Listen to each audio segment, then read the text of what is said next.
Hello, we're live again. Welcome to the BIG Craftathon. This is so exciting. We've been here all day since 8 o'clock this morning. Hopefully you can join me for this afternoon session. We've had myself from 8 through till about 12 or so. Then the lovely Sam Calcott just took over. This is all on the Craft Stash YouTube channel. So there's so much you can see, crafters from all over the world. And for the next crafter, we're going across the water to the lovely Sandy. Now, Sandy is part of the Craft Stash design team. She designs her own digipapers and such. She supplied a prize for us as well. But I just need to do a little bit of a recap for you. So just while people jump back onto this stream, because I know you've just come off of one, we can only stream so many hours at a time, so we need to do this jiggling about a bit. It also means that if for any reason we get disconnected, we've not lost everything that we've already gone through today. So I'm going to do a recap on the Just Giving page. If you're just joining me for the first time, thank you so much and welcome. We have a full, it's actually ending up at 13.5 hours across 18 crafters of crafting. So that's about 35 to 40 minutes per crafter to do whatever they want. We haven't given them a theme besides, you know, it might be nice if you do sunflowers or yellow and blue, because this is, of course, for the Ukraine Humanitarian Appeal. But otherwise, they are free to do whatever they wish. So I don't know what Sandy's going to do. I don't know what the next crafter is going to do. It's a surprise for me as well, but you're going to love everything. And if you've only got a short amount of time to spend with us, you can check out on the blog. That's www.craftstash.co.uk/inspiration. You can see the schedule there for the day, but you can also see it on the Just Giving page as well. So if you go along to our Just Giving page, that should soon be in the comments. Let me just check and see whether it's there for you. I can't see it at the moment, but hopefully it will soon be Just Giving link in the comments, and then hopefully also in the description here on YouTube too. It's all over our social. Once you go on there, you can donate for us. We are raising that money. We are not asking for anything for doing this. All the crafters are offering their time and their giveaways for nothing. But if you are donating in this section, we have a prize to give to you. If you donate whilst the next crafter is crafting, there will be a prize potentially. So you're going in the hat to win a prize. I'm not giving a prize out to every donator. I apologise, we can't do that. But we will pick one donator per session. Hello to everyone joining us. Looks like you're finding us again from the previous stream. I love this. You're just all joining. Who's been here since 8 o'clock this morning? I hope some of you have made it. We're here till, I think it's about 9:30 tonight. Okay, so I think it's time we welcomed in our next guest. As I said, it's the lovely Sandy. She is coming all the way over. I'll let her introduce herself. Hi, Sandy. How are you? Hello, everybody. I am so happy to be here. My name is Sandy Nagel. I'm also known as Decorate Your Life right here on YouTube. And like Lou said, I am a member of the Craft Stash team, and I come to you all the way from Cypress, Texas. Yay! Cypress is right outside of Houston, Texas. And I tell you, we love to craft in Texas. We love Craft Stash. Brilliant. And so anyways, what I'm going to be making for you today is a mini slimline card, but not just any mini slimline card. With Mother's Day coming shortly, it happens in May right here in the United States. I thought, how about making a Mother's Day gift? And when I was little, I enjoyed getting greeting cards gifts, and that is a passion of mine, greeting cards. And I love making boxes. I love making any type of greeting cards, and so that's what we're going to make today. Lovely. I've already made 2 greeting cards, and gorgeous. This is what they look like, mini slimline cards. And the dies that I have used are from Andronicu. They are paper discovery dies. For example, this set of dies right here, I used to create this lovely greeting card. And I've also used this other set of dies by Olga. It's this one right here, to create this other card. Lovely, okay. Absolutely beautiful. Now, Sandy, do you mind if I just jump in very quickly? Sure, go right ahead. We're talking about paper discovery then. That actually brings me really nicely into talking about why we're raising this money. So obviously Olga from Paper Discovery, this is one of the Craft Stash co-brands. So Olga is a Ukrainian, and her family have had to unfortunately leave the country. They are safe now, but you know, it really brings it home, doesn't it? This could have potentially happened to any one of us. And, you know, we want to send the food, the water, the money for the food, water and shelter that they need to stay safe. And we'd hope that one day that would, you know, we would be helped in the same way if we were ever put in that awful position. Sandy, the giveaway that has been offered is really interesting. Can you tell me about that?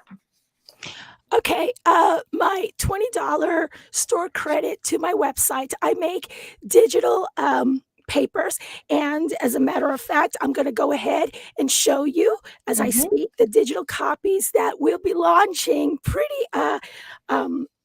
we'll be launching very soon at craftstash.com. And this one is called My Sweet Little Princess. And as you can see, it's so cute. It's so sweet. And Adorable. so the reason why I started doing this is because of everything that has transpired throughout the past couple of years, I wanted to go ahead and give back to the crafting community.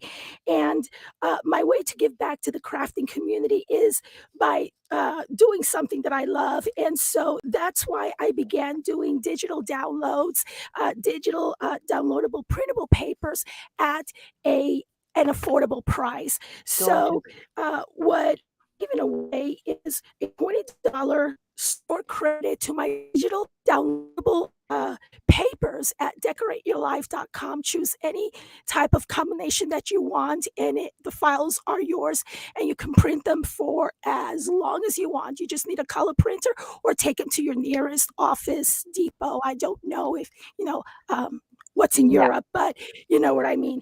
And so this is what. Sorry, go on. I don't want to, we've obviously got a little bit of a delay, so I don't want to talk over you or vice versa. So I just want to throw in, so you've got that $20 store credit for the downloadable papers designed by Sandy there. And then we've also got 6 paper discovery paper pads to add to that prize as well. So you'll get, that's a paper pad combo, so 6 pads there. So there's a lot of papers to get started with if you win. So all you need to be doing is donating in the next, let me see, so we're talking about between now and about I better let you get crafting about 4:15. So I'm going to go and let you get on, Sandy. Okay, so the dies that I'm going to be using for this tutorial are these right here, and these are by Olga Direktorenko, Paper Discovery, and I'm just going to go ahead and leave those to show right there to show you what I have done. Now, I will be doing a blog in which I will share with you all of the dimensions that I have done for this. Now, I have already pre-cut everything, and basically what we're going to do is we're going to put it together, and the papers that I'm using are also from my paper collection. And so what you will find, the type of crafting that I like to do is I like to bring a lot of bling, a lot of that Marie Antoinette feel to my crafting. So I am always adding something that shimmers, something that crafts. And I love working with gold cardstock and also like jewelry tones and flat back pearls and anything that will add that little bit of an umph in my crafts. And so what I have done here is I've taken paper from my collection and then I've utilized 2 dies from Olga Direktorenko. This one is this one right here, and this one is from this one right along here. And basically, you just place them. You know, I measure it, and then I use washi tape. I love using washi tape to hold my dies in place. So that's how I did with that. And so anyways, we have the first layer right along here. And the reason why I'm using the gold is, as I said earlier, is because I just love anything and everything that's blingy. And I love working with gold colors and also silvers and anything that represents a diamond. You're a bling girl, are you? Back pearls. And so, yeah, let's go ahead and put this right along here. Now, another thing is, if you are familiar with my crafts, you will know that I just love making dimensional projects. I love bringing dimension to my cards and everything. But because of what I will be adding to this, I am not going to make this dimensional. As you can see, this is going to be as flat can be. And of course, I forgot to add some tape on here. But you know what? To make it fast, I am just going to go ahead and use the glue. Now, I do want to share a tip with you regarding glue. And I guess this happens to me because I live in Texas. Houston, Texas area is pretty much the tropics. And it's been my experience that because of the high amount of humidity that we get in the Houston, Texas area, I'm better off using double-sided tape instead of the glue, because I have found that because of the humidity, it doesn't matter how wonderful your glue is, eventually the card will warp. It'll have that undulating effect. So I always try to use double-sided tape in a humid area. And another tip that I would like to share with you is um, whenever possible, try to do an inside mat or a mat for the inside of your card. To me, it looks more finished. It adds a little bit of elegance to it. And you know what they say, love is in the details. So I like to pay attention to the details here. And so this part is going to go right on here, and don't worry too much about the measurements. I will be doing those, posting those on a blog, and I believe that Craftstash will have that up on their blog as well. So this is the card that we have made here. I'm holding it upside down, it looks like so. And now we are going to go ahead and embellish. Now, see this part right here? It's from this part right here. I'm going to bring it up to you so you can see it's going to die cut this piece, but it's also going to die cut a square piece that you can go ahead and put it back in your stash for later use. So I'm just going to go ahead and use my handy dandy glue right along here. And if you happen to have tape, um, that is this thin. It's probably 1/8 of an inch thin, I think. More power to you, but we're just going to go ahead and apply glue here. And I'm sorry if I'm out of frame because I need to see what I'm No, doing. you're perfect. Don't worry. Okay. And so, anyhow, right along here. Oh, and another tip. I know that Craftstash does sell this. Now, I don't have it in front of me right now, but whenever you work with this type of paper or just any type of die cut piece, especially intricate pieces and small, thin pieces like this, sometimes when we're gluing things down, we tend to um, whatchamacallit, have a little bit of a smear. There's this wonderful tool that Craftstash sells that erases, literally erases any glue smear you may have on your paper. And I think that is a wonderful thing. So now that we have our card like so, we're going to add the piece de resistance, you would call it. And I told you, I warned you, I love bling. And this is the bling pieces that I'm going to be using. And these are from my stash. And let me see if I can go ahead and pick this up. Now, normally, when I add a bling piece to anything that I make, I like to use the crafting cement because this is the only thing that will hold it down. But for our purposes, I am going to use the craft hot glue simply because, of the time that it takes to use the cement. And so we're going to put this down here, and I want you to know that whenever you use hot glue on metals, eventually it does come off. So I highly recommend that you get these, and you get these at your hardware store. I don't know if Craft Stash carries it. So here are my bling pieces. And the next piece that I'm going to have is a sentiment piece, in which I also have digital sentiments in my website. And so for this, we're going to go ahead and set it right there on the center.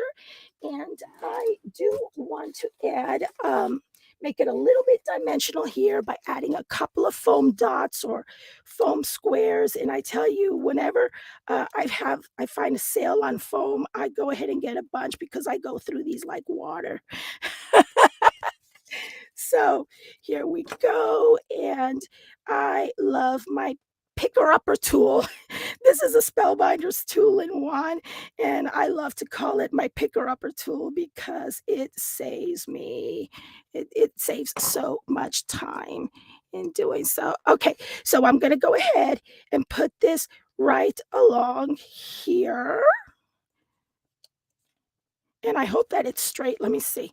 It's straight, and ta-da! We're done. Beautiful. We are done. We have a card here, and I have made other cards as well, like so and like so. And I also have a gift box that I have made for it. Now, if I do have a little bit of time, do I have a little bit of time? You do. You still have 15 minutes, Sandy. Loads of time. Awesome. So let's go ahead and decorate. I know we say embellish. I always say decorate. Let's go ahead and decorate the gift box. Now, there is a special formula for making the gift boxes. Okay, basically how I start is I take my cards and then I just go ahead and, set it against my measuring device and see how big of a box I need to do. Okay, so what we do is we follow an 1/8 of an inch rule here. Now, and you will get a perfect, see how perfect fitting it is? You will get a perfectly fitting box each and every single time with no bulges whatsoever. So, here, let me go ahead and take a clean sheet of paper to show you exactly what I mean. Let's say that this is your box right along here, and you want to make a 3.5 by 6 box. Okay, so this is your 6 inches. This is all in inches, and this is 3.5 inches. Okay, so we're going to draw a square first. All righty, in a cheat sheet or whatever you would like to have. So we know that this is 3.5 and this is 6, and now we're going to go ahead and draw in the lids. Not the lids, but the sides. I'm sorry. The side is going to be like so, okay? I know it's like chicken scratch, but I'm doing this so quickly. So we have the sides here, and I know that the side, I want this to be a 2-inch side. So we have 2, 2, 2, 2. And this is what we do. We go 2 plus 6 is 8, plus 2 is 10. So we have 10 by 2 plus 3.5 is 5.5, plus 2 is 7.5.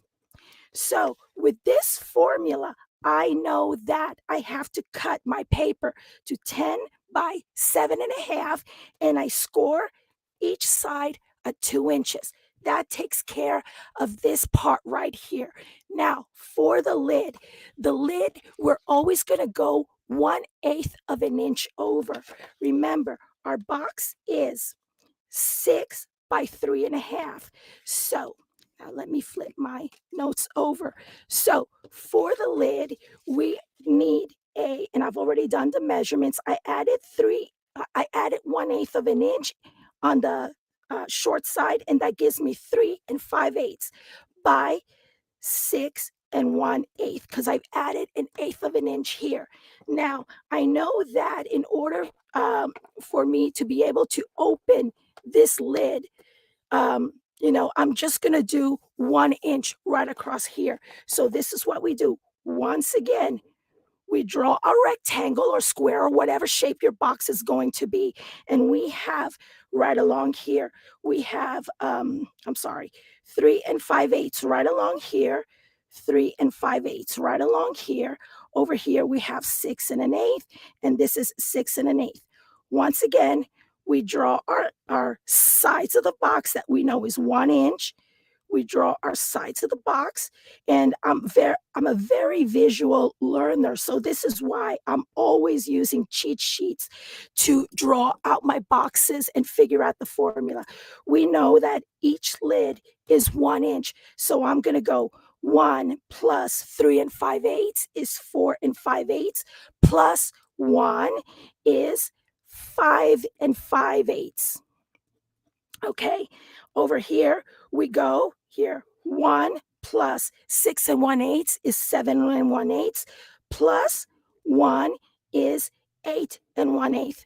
So now I know that for my lid, we have to cut a piece of cardstock that's 5 5/8 by 8 1/8, and I know that I'm going to score at 1 inch all the way around, and this is the formula that you can use to make a perfectly closed box each and every single time. That is so I know clever. it's a long explanation. Have you ever seen anything like that, Lou? No, I mean, we often use dyes and things, don't we? And then we're restricted to what we have in our stash. But as I've seen in the comments, so Susan's Heartstrings on YouTube, she said, Sandy is a wonderful teacher. Tracy Bantoff says, that's a great tutorial. Now I know how to make a box of different sizes. And that's true. You can now make a box of any size, can't you? Exactly. So I'm just going to do a very simple, and I like to use these because I tend to burn myself. You know what they say about us crafters? Oh, absolutely. Yeah, if we ever get stopped or somewhere, they can't take our fingerprints because we got none. Yeah, so right about here, I'm just going to take this, and oh my gosh, Lou, I can't tell you just how many times I've burned myself. Honestly, all the time, And I Sandy, think all the that goes for time. all of us. I need some of those. Yeah, and Sandy, while I'm just here, can I quickly just update on the Just Giving total sure. at the moment? So we've had to increase the target amount again. So we started this morning at £500. We were hoping to get that for the first section in the morning. We've now increased it up to £5,000, and we're at £4,585. So hopefully we can reach that £5,000 mark by the end of the day, and hopefully some more as well, because of course it's all for a good cause. Okay, I've decorated my box. That's pretty much to it. And of course, I still have to make some envelopes for it, but you know, this is just for to show on this tutorial. And I did leave space for my envelopes, and so here we go. Happy Mother's Day. Or Sorry, happy I was birthday. Talking and you couldn't Or hear me. happy So graduation. when is Mother's Day over there? In May, do you say? Yes, we celebrate Mother's Day. I believe it's the second Sunday, second or the third Sunday in May. We celebrate Mother's Day. I know it's Lovely. completely different in Europe. And this would be absolutely perfect, wouldn't it, for Mother's Day? It would be ideal to give, well, for anything really, if someone's moving house or whatever it may be. I've got moving house on the brain because I've just done it. Sandy, that's absolutely beautiful. I want to thank you so much for joining us. Before you go, though, we've got to announce the winner for your $20 store credit for your downloadable papers and that pack or 6-pack of Paper Discovery paper pads. So the winner is, thank you so much for your donations today. The winner is Jay Wright. That's Jai Wright with a W. Congratulations to you. Congratulations. Jay says, been watching most of the day. So many great ideas, truly inspirational in ideas, love and donations. Just wonderful, kind-hearted demonstrators and donators. Absolutely everyone coming together. We've had the most fabulous day. We're at 8 hours now, so and we're still going strong with that grand total at the moment at £4,605 That's awesome. Thank you so much, everybody. You've all been absolutely wonderful. And Sandy, thank you. I know, what time is it over there for you at the moment? Right now, it's 10:11 a.m. Houston time. Now, remember, in the United States, we have like 4 different time frames. Yes. We have Eastern, Central, Mountain, Pacific. I'm like, I know. I did wonder if you'd be able to work out the difference. Okay, but you did. Perfect. You were here exactly Yes. on time. Thank you so much. So, what will you be doing for the rest of your day? Well, crafting, of course. Of course. Lovely. Well, I hope you'll have us on in the background. We're still here for another 4 and a bit hours, I think 5 hours. Awesome. That's awesome. And I want to tell you, thank you so very much for the invites. I have seen quite a few Americans on the chat there. Hi, y'all. Yeah, lots of people saying good morning to you. So I presume they are all over with you as well. Yeah, so thank today, you. And I hope that you raise as much money as you need to raise to help the good people from Ukraine. yes. Oh my goodness, this is such a great cause, and I'm so happy to be a part of this, and I'm so thankful to be a part of Craft Stash. You know, it's not all about the sales, it's not all about the money, but it's about people helping people, and it's such a Absolutely. wonderful feeling. Thank you so much. You're very Lou welcome. I'm and going to let Sam you and go. Hillary and everybody at Craft Stash. Thank you. You're welcome. We are very grateful for you being here, Sandy. So I'll let you go, and hopefully we'll see you in the chat later on anyway. Have a lovely day. You And too. Bye-bye, everybody. See you Bye, soon. Lou. Bye-bye. So the lovely Sandy, she is part of the Craft Stash design team, and of course has offered us that wonderful prize. Congratulations to Jay who won that. Now, Jay and anyone else who has won today, I think there should be in the description on YouTube an email address for you to contact us to tell us you're a winner and give us your postal address. But if you can't see that at the moment, because of course we are switching streams a couple of times today, so it's not all one long stream, the email address you need is customerservice@craftstash.co.uk. Drop us an email to say you were a winner during the BIG Craftathon and your postal address. Fantastic. Okay, so we are going to be moving on in just a few moments to the next guest crafter. Either way, we're going to be crafting for another 40 minutes or so with the lovely Kathy. So and I think, the prize in this next section is absolutely phenomenal. At the moment, everybody, the donation stand it's just jumped up again. The donation stand at £4,625. Absolutely amazing. I never would have dreamt. I didn't sleep last night. We was also geared up for this, but if I'd have slept, I would never have dreamt that we could raise this much in one day for the Ukraine Humanitarian Appeal. I know this is very, very close to our next guest's heart, but just for a moment, let me just share with you this clip so you know exactly why we're doing this today.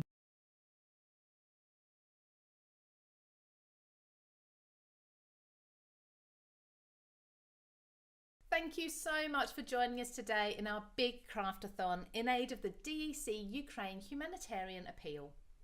44 million Ukrainians find themselves in a situation that is unthinkable and urgently need help from the global community. While we think that there may be little we can do that is of direct and practical help, we can assist the DEC Humanitarian Appeal by using our craft to raise money to provide shelter, food and water to people fleeing the conflict. So we'd like your help by sitting back and watching some wonderful crafters who have given up their time to provide you with hours of crafting entertainment.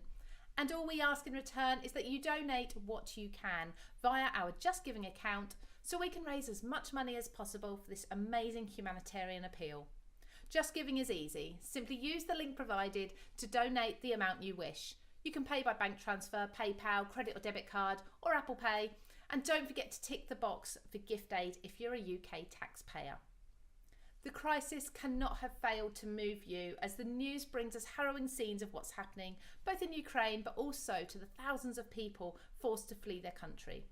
For us, the story's a little closer to home as we have the privilege of working with Olga Directorenko, the designer behind Paper Discovery, herself a Ukrainian national who has been forced to leave her country. Well, we are elated to say that Olga and her children have now found a safe haven by travelling across Europe. We want to raise as much money as possible for Olga, her countrymen and women, so please Give what you can. Your donations will be so appreciated. Thank you.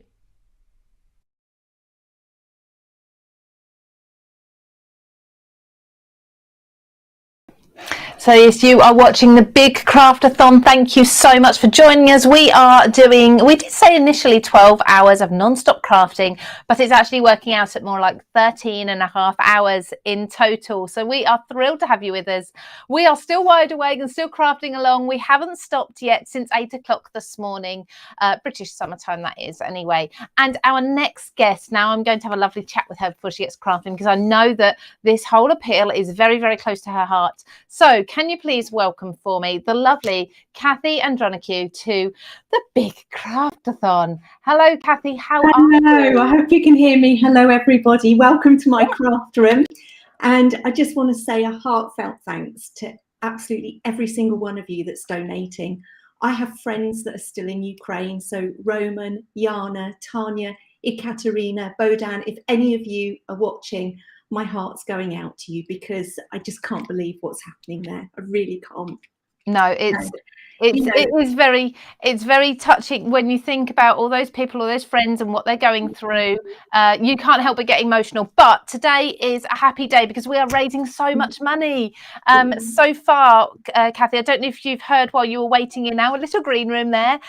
We have now raised £4,665. That's amazing.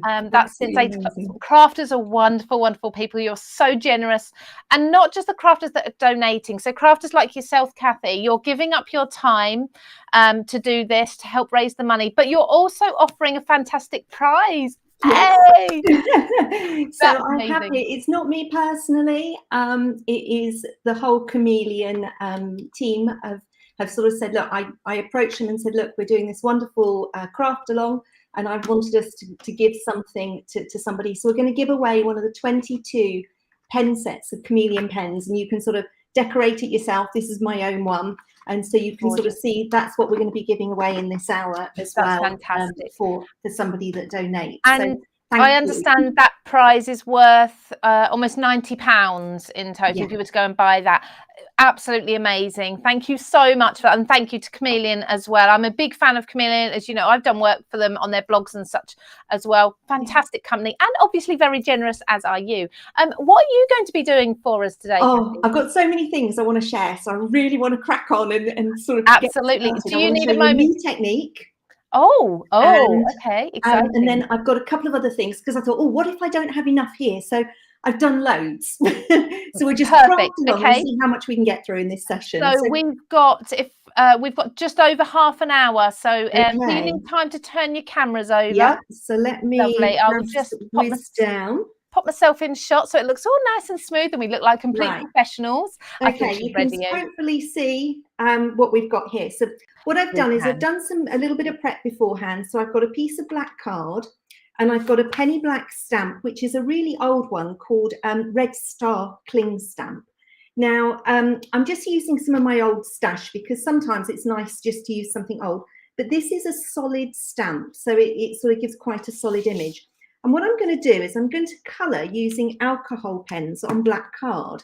Now, I don't know if you can see, if I colour ordinarily on on black card with alcohol pens, nothing happens. It just disappears into the black. So what I'm doing is I'm going to create a canvas, and I'm going to use something like the Memories Chalk Ink, or Memento Lux, or Aladdin Quick Dry Eyes Ink. All of these will work and do what we want them to do. So I'm just going to ink up my stamp. Now, normally I would actually heat set this after I've stamped it a few times. I normally give it a couple of goes over. So you can see me here with my misty sort of love a stamp positioner tool, because it actually allows you to stamp multiple times to build up those layers of white and get a really good impression. Can you remember a time, Kathy, when we didn't have these sort of stamping platforms? Oh, yeah. You know what? I used to have one of those L-shaped little things with an acrylic block. Oh, yes. You used to have to try and line it up in the L shape, didn't you? So these are an absolute brilliant invention. They are. Now, as I said, normally I would just ink that and then dry it off, make sure it's completely dry before I continue. But I'm a big proponent of Blue Peter. And here's one I prepared earlier.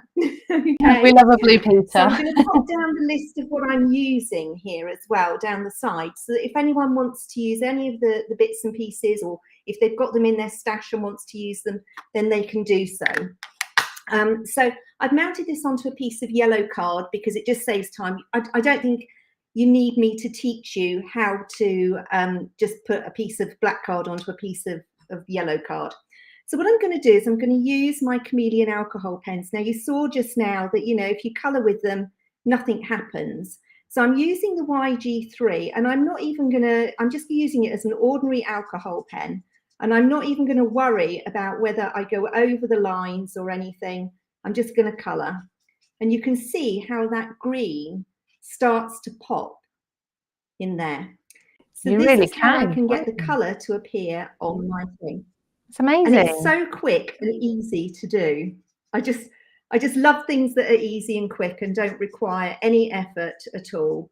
Because, you know, when you know that moment when you think, oh gosh, it's someone's birthday and I haven't done a card, and you need something quick, this is the sort of thing that you can do, where you can get it to look really fabulous in a short space of time. So we're just going to colour in those there. Okay. Now what I want to do is I just want to add a little bit of darker tone into there. Oh, let me just stop for a minute. I'm just going to show you what a Chameleon pen does, just so as you can see why I like my Chameleons. I have my pen here and I have my mixing chamber, and I pop my mixing chamber onto the tip of my pen. And instead of getting one colour, what I can do is I can get multiple colours. So you can see here, I can actually get an ombre effect as I colour through. Okay, so I'm only going to go halfway on this one. So I'm going to go here. Because now what I'm going to do is I'm going to bring in, the reason I'm explaining this is because I wanted to bring in something else. This is called a colour top, and it's got coloured ink in it. So what I can do is I can pop this on the end of my pen, and then I can colour in the opposite direction, and I can get a darker green, and then I can build that ombre back the other direction. So that's the principle of it. But I wanted to show that because I'm just going to put a little bit of that darker green on the edges nearest my flower. Now I know it's not a sunflower, but you know what? I've got so many stamps and so much craft stuff. I honestly could not find my sunflower stamps. And it's one of those things where you think, oh, it's got to be somewhere. I've got a solid sunflower stamp somewhere, but could I find it? No. So this is actually, I think, a poinsettia. But I figured, you know what? We can make it look like a sunflower. So now I've just darkened those edges off by using that darker green colour. So I'm just going to scribble off on my scrap piece of paper, and then I'm just going to put the lid back on that.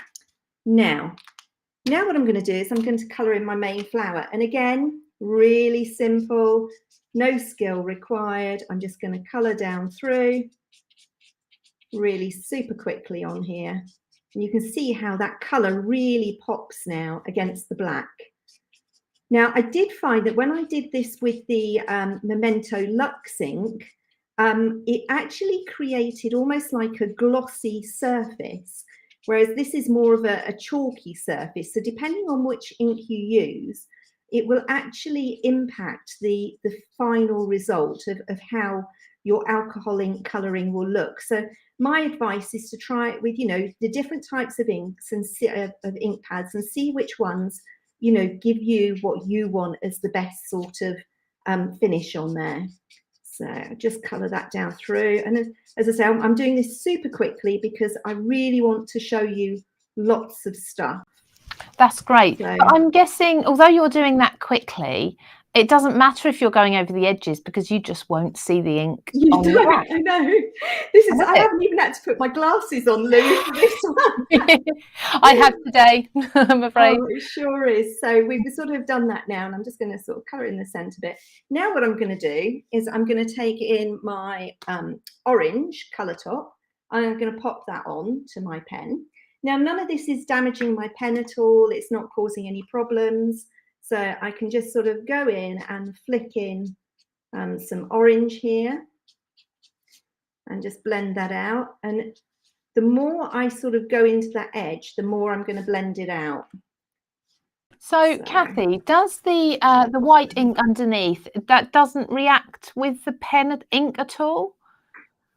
So the chalk one does a little bit. It does put a little bit of whiteness on the tip of the nib, but it just sort of brushes off. I found that the Memento one and the Aladdin Quick Dry inks don't do that. They just give you a base. But I just wanted to sort of try and get a different, sort of more of a chalky finish to it. Yeah. Today, do you know what? I've just realised I've coloured in. I always do this. That is meant to be a leaf, and I've coloured it in as a petal. But hey, it's a yellow leaf. It's fine. Today it's a petal. So we've just sort of gone round, and so we've coloured all of those through a few bits in there. Okay. So now what we can do is, again, another Blue Peter moment. I'm just going to stick on my little piece thing here that I've die cut out. And again, this is Penny Black. This is from their die set Love and Joy. And then I'm going to get some, I want to call them stickles, but they're not. They're called sparkles. And they've been in my thing for years, these sparkly things. Now, so mine are a little bit, I have to squeeze them real hard to get the blobs out. But I'm just going to put some little blobs in the centre. Oh, you can see this is where I need to go online and buy some new ones. Top your stash up, Kathy. Thing is, we know that there's some in there. Yeah, well, that's the annoying thing. I know there's some in there. Let's put some of the yellow in as well. So we'll pop a bit of yellow in. I don't know why that one is always, oh, look, now we've got too much there. You need to sit it on its lid for a little while. Don't you allow it to run down like ketchup when it runs out. Absolutely. So once that's dry, that will look just like that. As I said, here's one I prepared earlier. Okay. Absolutely. So that's our first card done. And it's, as I say, it's really quick, really simple, really easy to do. Okay. So that's the first one. So we've got all the bits in there that we've used with our card. Now, gorgeous. I also have another design for you. So let me just pull this. While you're getting that out, I will just do an update. Don't forget, anyone who's donating between now, basically whilst Kathy's demonstrating, you'll be in the hat to potentially win a pack of 22 of these Chameleon pens that Kathy's been using. It's worth £90 because you do get 2 nibs plus the sort of the toner barrel on each of the pens. £90 worth of pens coming out to one of you who's donated in the last, oh, how long have you been on, Kathy? Not long, 15 minutes? No idea. No, you've got about another about 25 minutes still. Fabulous. So. Excellent. So we might get 3 cards out of this one. You never know. So what we're going to do now is we're going to be using another one of my old Penny Black stamps. Absolutely love this. Now, this is actually a wood-mounted stamp, and I've taken it off the wood so I can put it on my Misty, and it's called Star Inspired. I've also already stamped a couple of the images because, I mean, I can show you how to stamp. I'm using Memento Rich Cocoa ink here, and I'm just tapping that onto the stamp, making sure I've got a good coverage all the way across. And then I'm going to stamp that onto my die cut panel. Now, I've die cut a panel using Penny Black's Slimline Zigzag dies here. So it's funny, every time I do that, they stick to the magnets on my Misty. Every time, I know, I forget. So we've stamped that now, ready. Okay, so I can just put that to one side. Let's take it out, it'll be easier. Okay, let's move that. I have so many of these Misty things, the big ones for big stamps, smaller ones for small stamps. Now what I'm going to do is I'm going to take some other Memento ink. I'm going to be using the Bahama Blue, and I'm going to be using one of these little brushes that you can get. Various companies do them. And I'm just going to go around my edge. So this is going to be my blue, my Ukrainian blue colour. So I'll just put that down there, and I sort of angle it a little bit on the sides to get into sort of the smaller areas. You can get smaller brushes, but I'm just being lazy and not grabbing my smaller brushes. So I just need to reply to a question there. I need to, there we go, blonde cards and crafts. So they've asked whether Craft Stash sell the markers. Yes, we do sell Chameleon markers. Today isn't about selling, but since you've asked the question, yes, we do. But do you know what? If you're donating, and you can donate as little as £2 per session, if you're donating, you may well win yourself a set anyway. That would be, I mean, it's an amazing starter set that we're giving away. So I'm not worried about, there's still some white areas in there. Now I'm just going to peel away because I put this masking tape on so that I've got a little bit of an area to the side. So like where it's just white. Now, just peel that back. That's such a neat finish. It really does make a difference. And normally, I mean, I have to confess, this is taking off a little bit of the paper you can see here, because I didn't do what I normally do, which is I normally use my masking tape and I put it on my clothes first. Yep, we've all done that. And I was in such a hurry prepping this yesterday that I completely forgot to do that. So I was having a bit of a mad moment. So you can see we don't notice. It's fine. Now comes in. So I'm going to put that there so hopefully you can see what materials I've used or am using. Now what I'm going to do is I'm going to take my yellow again. Now this yellow is in the 22 set that we're giving away. And I'm going to be using that mixing chamber again where I pop the mixing chamber on and I'm going to leave that on there for a little while. And that will actually make the ink in the nib go lighter for me. So then when I colour, so I'm going to start and make it lighter at the center on some of these petals. And you know what? I'm not doing it in the sense of it being like I'm thinking about light sources or anything. I'm just randomly doing it so that they're just in different areas of lightness and darkness in there. It's just something that's random. It doesn't matter where the light is going in these. So it's just how I sort of come to do it at the time. So we're just going to colour this. So let's pop that on there. So I've done a couple that are sort of where it's lighter in the centre. Now we're going to do some where it's lighter on the outside edges. So now I don't know if you can see that it's lighter in the middle there. Yes, we can see that. We're going to build the colours on this. So it doesn't matter too much. You can see here, I'm going really light on this one and then into the center darker. So it's just to add a little bit of variation, a little bit of color in there. So, and again, light to dark. So I'm gonna do this one sunflower to show you how this goes. And then I'm going to build this sunflower up for you. And again, let's do another outy one. Now, I'm doing something here, which I have a habit of doing, and that's I go over the edges where I've done my masking. Now, what you could do is you could leave your masking tape on. If I'd been sensible, I'd have left my masking tape on. I think I would need to. Yeah, I think I should have. But it doesn't matter too much because I can just go with the Colorless Blender and I can just erase all those bits where I've gone over the line. It's really, this is what I love. It's idiot proof, and I am quite often an idiot. Not at all, not at all. So the Colorless Blender is actually made for effortless blending, is it not? You don't use it for blending like from color to color. What I say about it is you use it to create texture or to correct mistakes. That's how I see it as a product. I did a card the other day. I don't think I might have it out. I might be able to show it to you in a second. In fact, bear with me a second because I do have it here. Fabulous.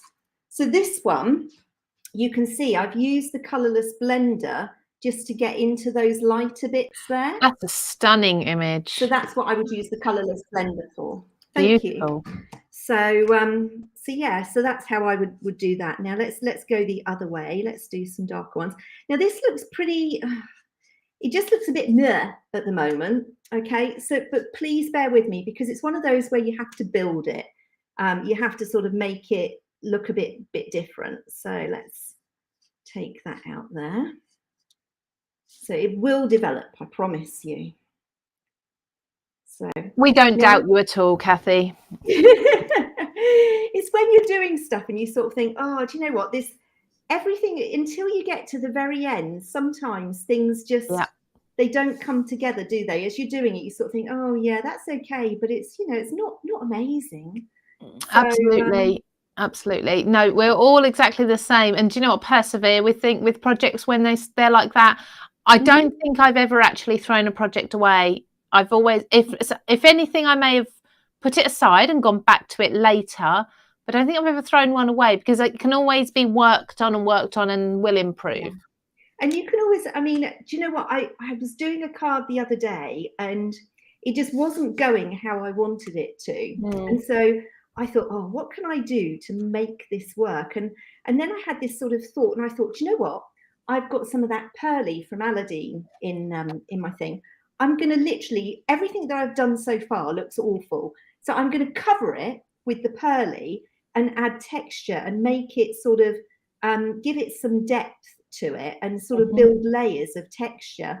And it came out absolutely fabulous. I was well chuffed with the result at the end. So, you know, there's never, it can never be wrong. You just work it until you're happy. Absolutely. Now, I'm going to take my Seville orange, and this is quite a strong colour. So what I'm going to do is I'm going to work it, and you can see here, oh gosh, she's made a right mistake there, hasn't she? So, but don't panic, because I've put it onto my yellow pen, it will blend through back to the yellow, which I love, because it then just gives me a subtle sort of tone of the darker shade coming through.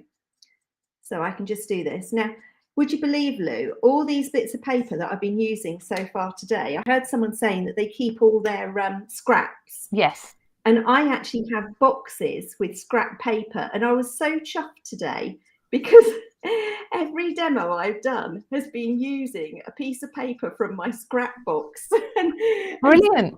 So my scrap box gets so full. Yes, it does. Yeah.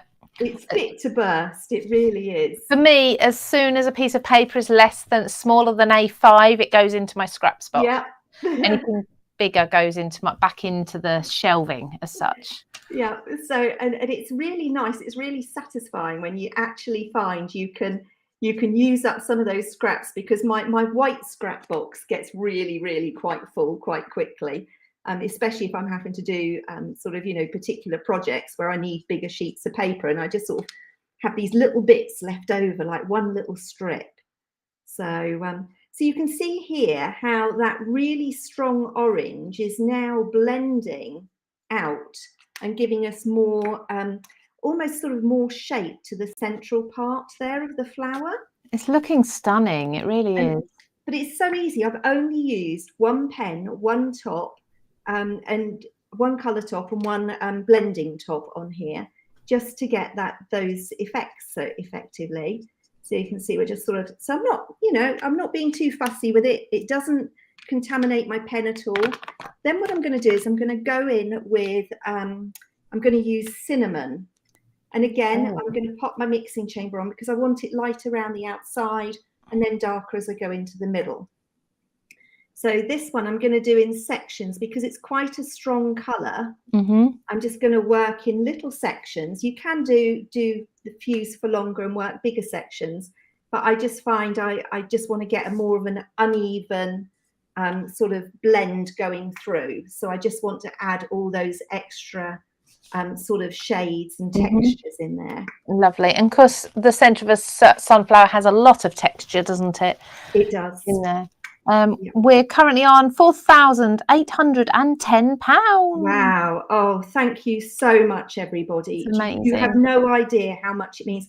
I've been speaking to Jana from Spellbinders, and the anxiety that she is feeling at the moment, it is awful. Another of my friends, he's been conscripted, and he's literally had to leave his little 3-year-old son and his wife.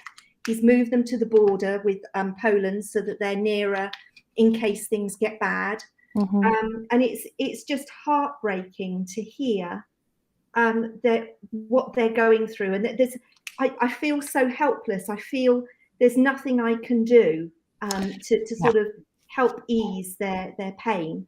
So all I'm doing now is I'm just taking the bark color. Again, this one's in the 22 set, and I'm just sort of filling that in a little bit. Now, if you wanted to, because they're Chameleon pens and they're alcohol, you can, if you want, even like I saw someone use a bit of sparkle earlier. So you can sort of even go over and just sort of put a bit of sparkle on there to give it a little bit of shimmer, and it's not going to smudge all the work that you've already done. No. So I don't know if you can see. Oh yes, when you held it up to the light, we can really see it. Yeah, you can see how that shines.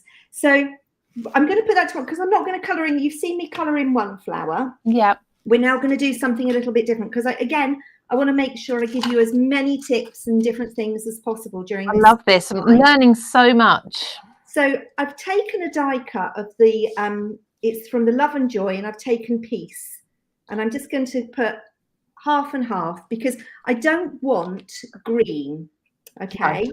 I only want blue and yellow because obviously they're the colours we're working for hopefully today. So I'm now taking my royal blue, and I'm letting that fuse for quite a long time on there. And then when I'm colouring, I'm leaving my die cut in my waist, so that when I colour, I'm actually getting a sort of smoother surface to colour on. It's not going down over the edges, if that makes sense. So you don't get the bumps as you go over. You don't get all the bumps and everything coming through. So we've got a in fact, I'm going to make that blue a little bit darker at the bottom there. I just want to make that a little bit clearer. So let's just pop that for a little bit less time. I'm just going to go over it. If you're not happy with anything, the thing I love about the Chameleon pens is you can actually just go back over it again. It's not a problem. Just throw my pen across the room. It just missed my laptop. I nearly had an alcohol-inspired laptop. Oh, well, do you know what? It sounds interesting. It sure does. So we're just going to go back over that again. And now we're going to go for the yellow heart. Many people are saying how they've not been able to get on with alcohol pens in the past, things like that. But these look brilliant, especially for blending, almost like effortless and flawless blending, even if you're a beginner. It is. Do you know what? I own lots of alcohol pens from various different brands. I can tell you, I could show you lots of different pens that I have in my studio here. But when they introduced these onto the market, I was like, you have to let me have these pens because there's ladies who, exactly what you said, Lou, they just don't know how to use them, or they don't get on with the ordinary pens. And this is an easy way to get a blend. Now that looks an absolute mess, doesn't it? Bless it. But let me just take this tape off the back. Oh, what's she done here?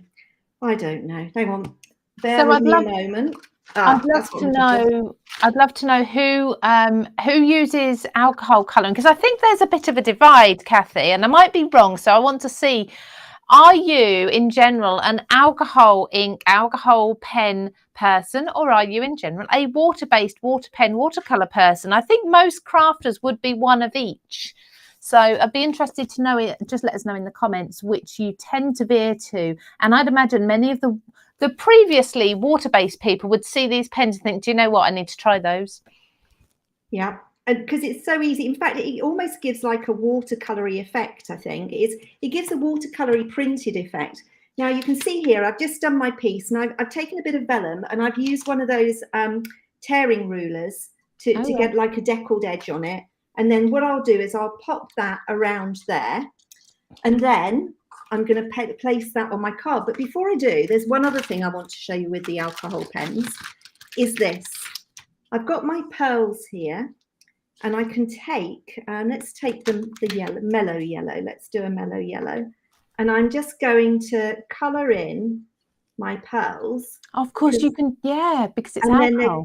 Going to be perfect to go. Now, because they're still a little bit wet, because it's on a non-porous surface, they do take a fraction longer to dry. So most people would have like a sticking tool, but I'm just using my pokey tool. I don't know if that's the official name for it, Lou. Is that what they call them, pokey tools? Pokey tool. I think in America it's an awl. Oh, right.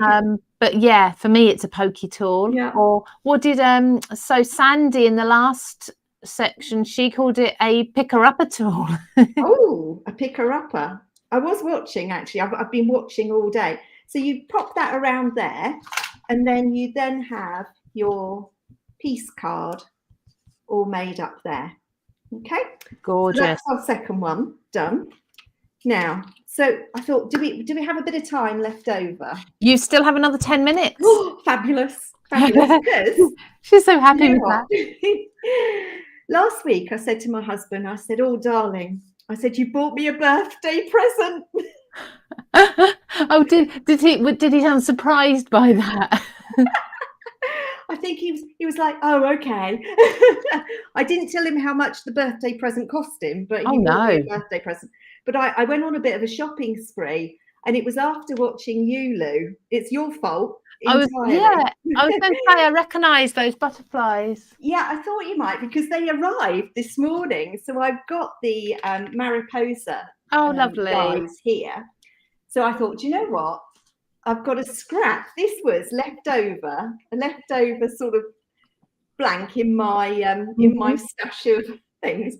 So I've partially die cut it. Now, if you don't know how to do this, what you do is you take your cutting mat and you make sure that your die is over the edge. So when I die cut this, my cutting mat only went up to here. Yes. It was from there down. So it wouldn't cut this top bit. Okay. That's put a bit of acetate behind, because what I want to do is, I'm just using a rough scrap piece of acetate, is I just want to colour some of these butterflies. So we'll stick with the Ukrainian theme. We'll stick with our yellow and blue. So we're going to start with a yellow and work outwards. Nicola White has said she always buys her birthday and Christmas presents from her husband, but she guarantees to get what she wants that way. It's the best way, for sure. Yeah. Do you know what? This is a really unusual shaped card, but I love it. Do you know what? I just picked it up. I thought, what can I do? I was just scribbling. In fact, I've been watching everybody, and I thought, oh, I haven't done enough. I haven't got enough demos ready. And I thought, people are going to be bored stiff if they watch me colouring for sunflowers. Absolutely not. The comments are wonderful. So I thought, let's see if I can do something else. So again, this one, the butterfly, I've not left in the waist, but I'm just colouring it sort of very, very, very lightly. Now, for those of you that haven't heard of the Chameleon alcohol markers before, all of these are refillable, and if you accidentally damage a nib on a die cut or anything, you can replace them. They're so easy to change and swap out. So you know, I don't panic if I make a bit of a boo-boo and mess one up. So Donna Turner also bought the Mariposa collection for her birthday too. Oh, see, great minds think alike. Absolutely. It's all your fault, Lou, because you should not have done that session when you introduced it, because I was watching it. But then when I was putting stuff in my basket, I thought, oh, do you know what? I'd really like that die. I liked the big butterfly die as well. Yeah. But sorry, but not sorry. I was going to say, if you knew what else I'd spent, you'd understand why I had to stop at this one. Oh, well, you know what? It's craft, isn't it? You can be forgiven for spending on craft. We can indeed. So I'm just going to do a little bit of blue on here. I've only got 2 butterflies to colour on this one, because this top one, I've already coloured a few butterflies already. And so I'm just going to sort of, again, another Blue Peter moment where we can actually just incorporate those in. So now, just as a tip here, I've got a little bit of a streak here at the top, and I'm not happy with that. So I don't know, do you need me to go in closer at all? Or are you? No, you're fine. You're absolutely perfect. I think the trouble is sometimes you go in closer and then it blurs a bit. So I'm quite happy. I mean, I can see from where I am perfectly well. Hopefully everyone else can too. Good. Okay, so I'm just sort of softening that edge a bit, because I'm just, you know, when you sort of look at something and think, oh, I'm not totally happy with that. But I love the fact with the Chameleon pens, you just have to pop the blender back on and then you're back with it again. So I'm just going to quickly grab my black, because we've got to put our little body in the middle down here. And then I've just got one more butterfly to colour in. So we're just going to do that next one. And we're going to do him the opposite way. We're going to do blue outer, yellow inner. So we'll pop him in and then we'll glue the bits on. So we'll just pop this in here. Lots of people saying they do use both alcohol pens and water-based. Ah, that's interesting. I think I'm more of a water-based, I think. But do you know what? Sometimes if I want to do something therapeutic, then that's where I think, because alcohol pens you need to be a little more specific with. Is that the right term? Yeah. Yeah. Watercolor you can kind of throw anywhere and you still get the right look. Yes. Yeah. It is sort of like different horses for courses on there. Yeah, absolutely. And I absolutely love watercolor as well. In fact, I love any coloring medium. I also love working with my pencils. Yes. And the other thing that they do at Chameleon is they do fine liners. So if this, for example, was a butterfly that had more solid areas, what I would then do, because the Chameleon fine liners are done in the similar colors to the alcohol pens, they've designed them to work together. I will then go in and add all my veining and detail using my fine liners on my images.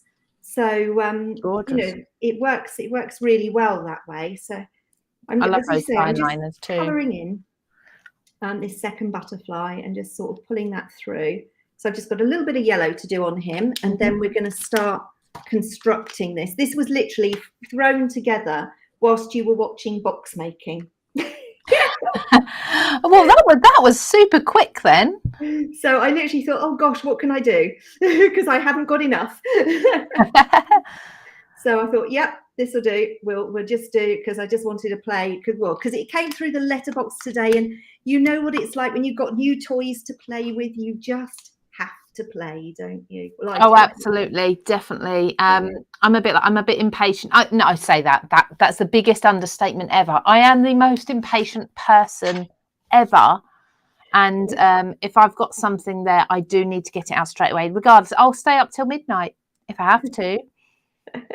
Right. So now I've coloured those, I'm actually going to pop a little bit of glue down my bodies. So sounds like something awful, doesn't it? I'm glad I'm watching this. So because I've already popped some acetate on the back here, I'm just going to flip those in so that, and I'm just gluing in the middle of each one, because then if I want to, I can do this. Beautiful. To add a little bit of dimension. And I could have coloured that one in as well, but I'm going to have him flat, I think. Okay. I can't believe you've put this together in, well, minutes, really. Well, it was panic, because, as I say, I was watching everyone else and thinking, I don't have enough demos to last the time that I'm doing, because I'm so used to, when you do like TV demos, they only give you like 4 or 5 minutes to do everything. Yeah. And I'm sort of like, oh, you know, I don't have time to do much. So you get used to working in that really short time frame. So I did a stick a bit of glue on the top. I didn't. No, that's good. So we now have our butterflies there. Then there was, if you'd seen the die actually goes on sort of up here. So I coloured these in earlier, and you can maybe sort of stick those sort of, I don't know where I want. I think I want them there. So I love this overlapping element to it. It actually looks like a kaleidoscope of butterflies fluttering away. It's just something a bit different, really, isn't it? And I love the fact that it still stands up, even though it's what I call an upside down card. It is. So there we have another project. Fabulous. Well, whilst you've been crafting, Kathy, we have reached £4,900. So we're only £100 off of our £5,000 target for this afternoon. So excited. So thank you so much, everybody who's donated. Your huge love hearts. Thank you. Thank all of you so much.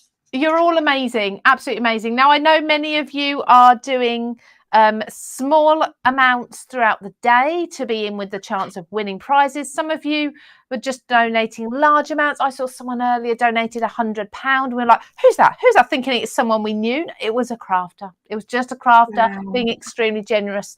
You know, you're all amazing, no matter how much you can spare. But of course, we do have a winner of those pens. Could we see those pens again? Yes, we most certainly can. So we have the 22 set of Chameleon pens. Beautiful. What are the colours? Are they sort of primary colours? Right, so in here you get your primary colours, you get your earth tones. I don't know if you can see your neutral tones there. You also get a Colorless Blender. You get a detail pen, which is a black pen that won't smudge when you're using it with the alcohol pens. That is water-based, so if you do go over it with watercolour, it would smudge with watercolour. You also get some spare nibs in there for free as well. And then this little case here is also doubles as your workstation because the lid flips down and then you can use it as your workstation as well. Fantastic. Brilliant. So that is going to be winging its way out to, do a drum roll, Karen Chambers. Well done to you, Karen. Congratulations. And Karen, thank you for your donation. That's a really big thank you, isn't it? Thank you very, very much. And I hope, Karen, I hope you enjoy your pens. I really do. I'm sure she will. And that Kathy, thank you so much as well. I know you think so much of this appeal. I know chatting to you over email, how much it means to you. And you mentioned at the beginning as well about your friends and such out there, people you know out there and everything they're going through. So I really appreciate you taking the time to do this. And I hope you'll be able to hang around and stay in the comments and watching on YouTube for some of the rest of the day. We're here till 9:30. Wow. So I would definitely be watching because I was watching earlier. So thank you, everybody. Thank you so, so much. You don't know how much this means. It really is amazing. So thank you all. It is. Thank you, Kathy. Take care. And we will hopefully see you again very, very soon. Okay. Bye. Take care. Bye-bye. The lovely Kathy Andronicu. I always wonder if I'm saying her name correctly. I should have maybe asked her while she was actually there. But Kathy from Chameleon is how I actually know her. But she does, I think it's penny black stamps as well. Very beautiful, beautiful projects there. Lots of sunflowers and blue and yellow, which is just what we wanted today. So let's just remind you all. First of all, I'm just going to double check here. The prize total is at 4,900. So while we just get ready for the next demonstrator, guest, crafter, I'm just going to show you this video so you can understand why we're doing this today and what it's all for.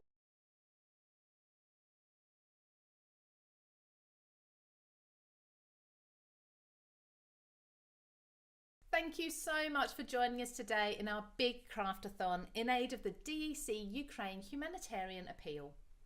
44 million Ukrainians find themselves in a situation that is unthinkable and urgently need help from the global community.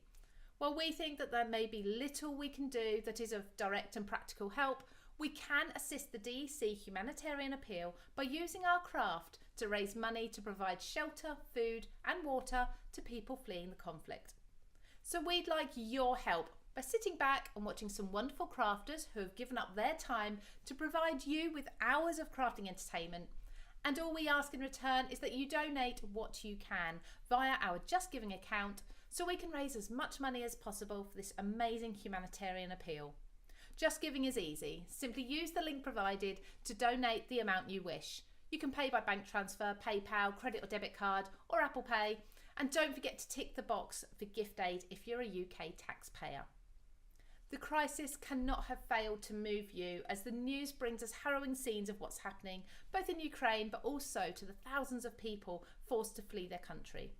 For us, the story's a little closer to home as we have the privilege of working with Olga Direktorenko, the designer behind Paper Discovery, herself a Ukrainian national who has been forced to leave her country. Well, we are elated to say that Olga and her children have now found a safe haven by travelling across Europe. We want to raise as much money as possible for Olga, her countrymen and women, so please give what you can. Your donations will be so appreciated. Thank you.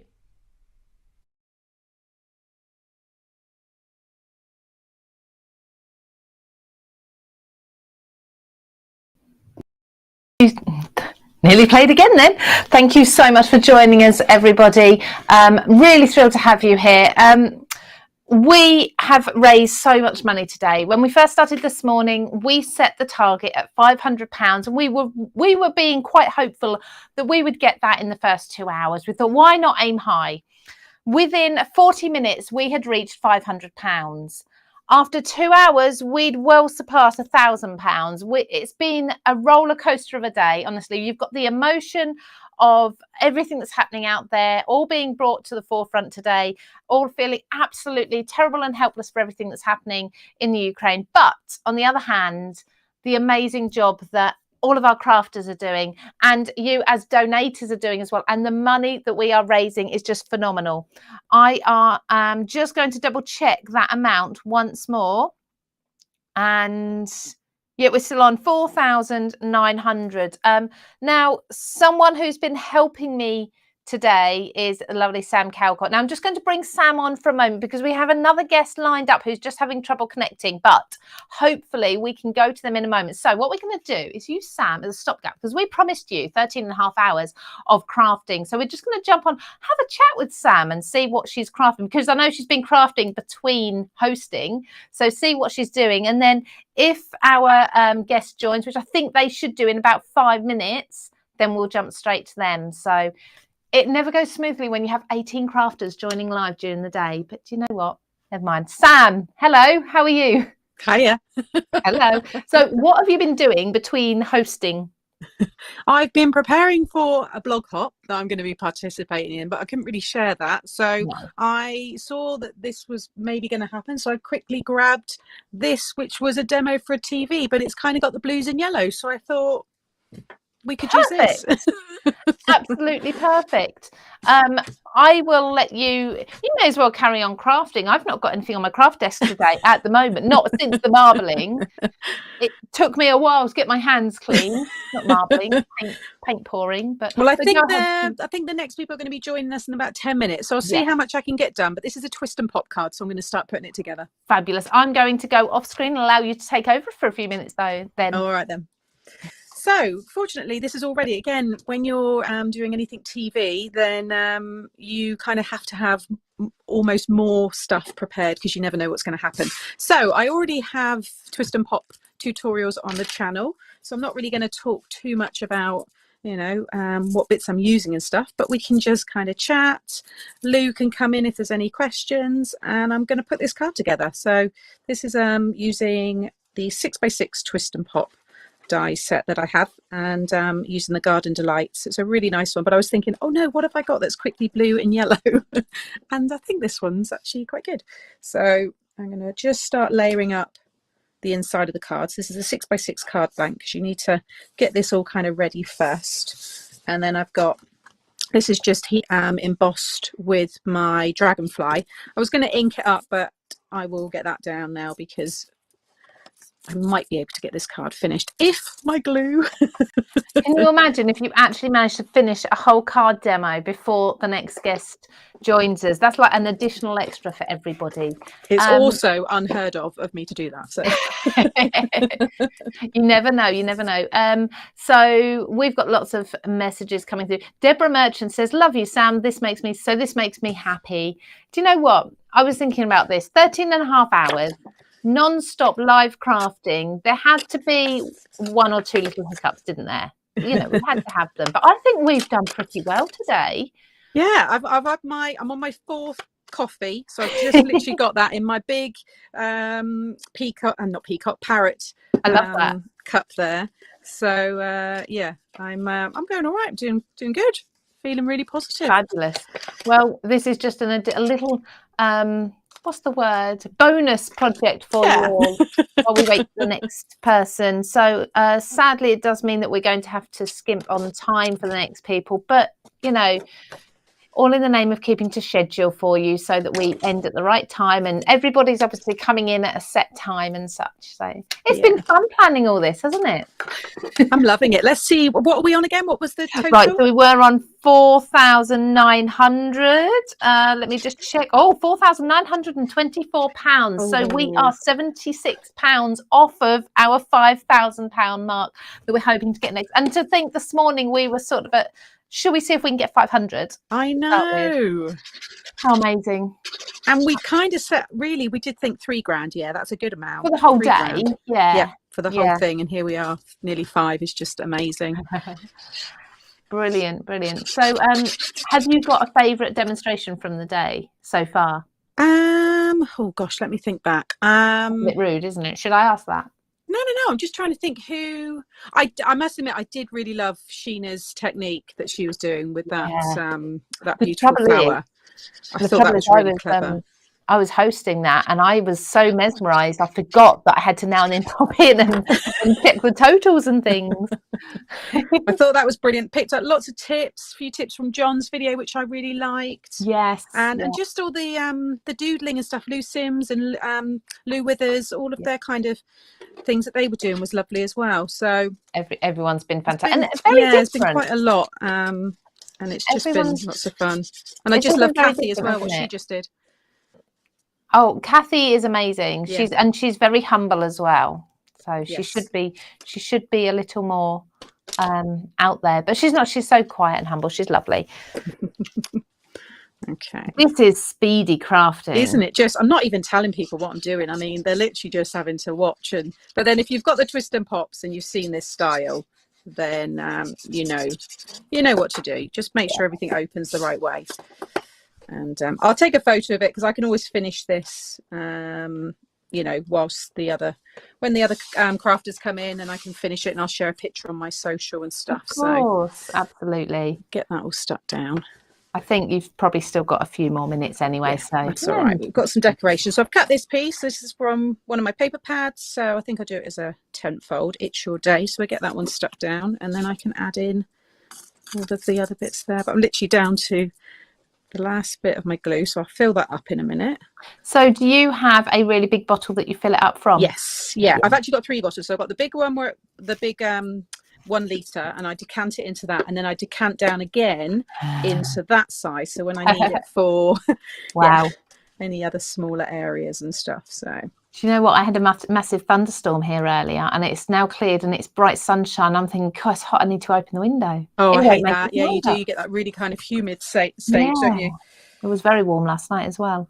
So it looks like our next guest is just starting to join us. We're just waiting to see if we've got picture and sound from them. Hopefully that won't be long, but to be honest, Sam, you've nearly completed a full card.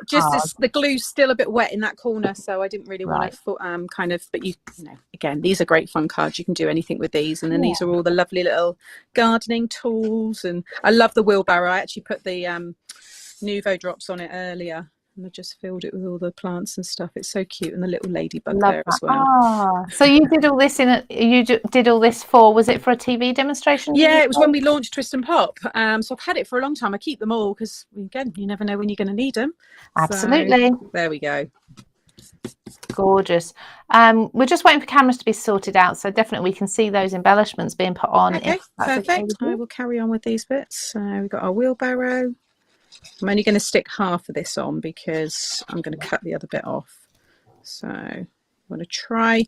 This might catch it when it closes because you need to be careful with what you add into these parts. But so you would put elements down in a twist and pop with just wet glue, no foam? Yeah, I would. I mean, that, if you see when that goes, it's going to just, I mean, it's still going to work. It's once they've opened, then it's fine.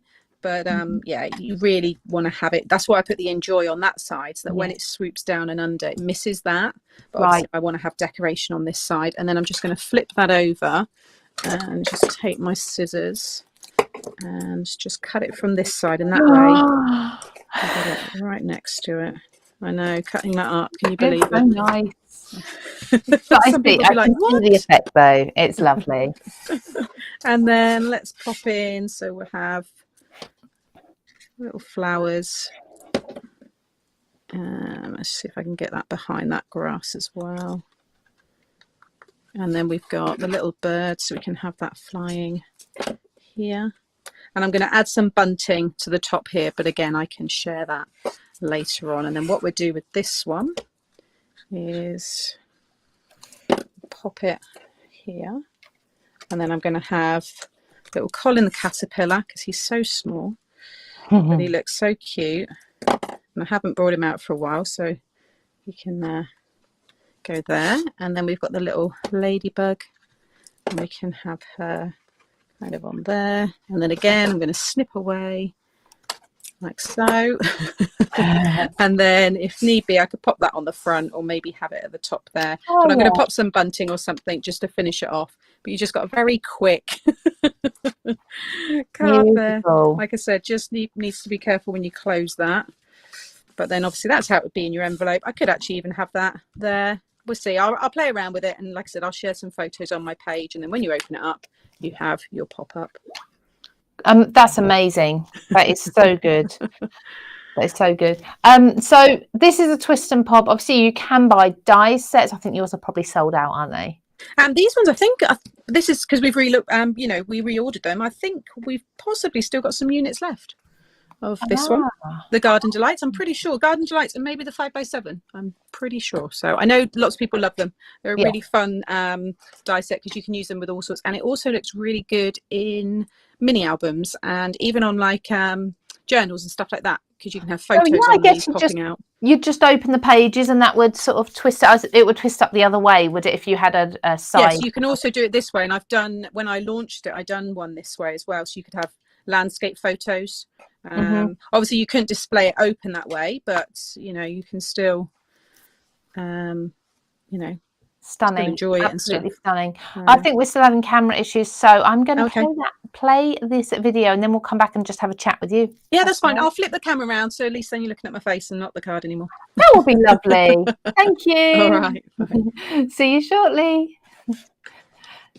So we are just waiting for our next guest to just get their cameras sorted. Obviously, this sort of thing happens all the time. But here is what we're doing, why we are doing it today, and why we are all spending 13.5 hours crafting non-stop for DEC Ukraine Humanitarian Appeal.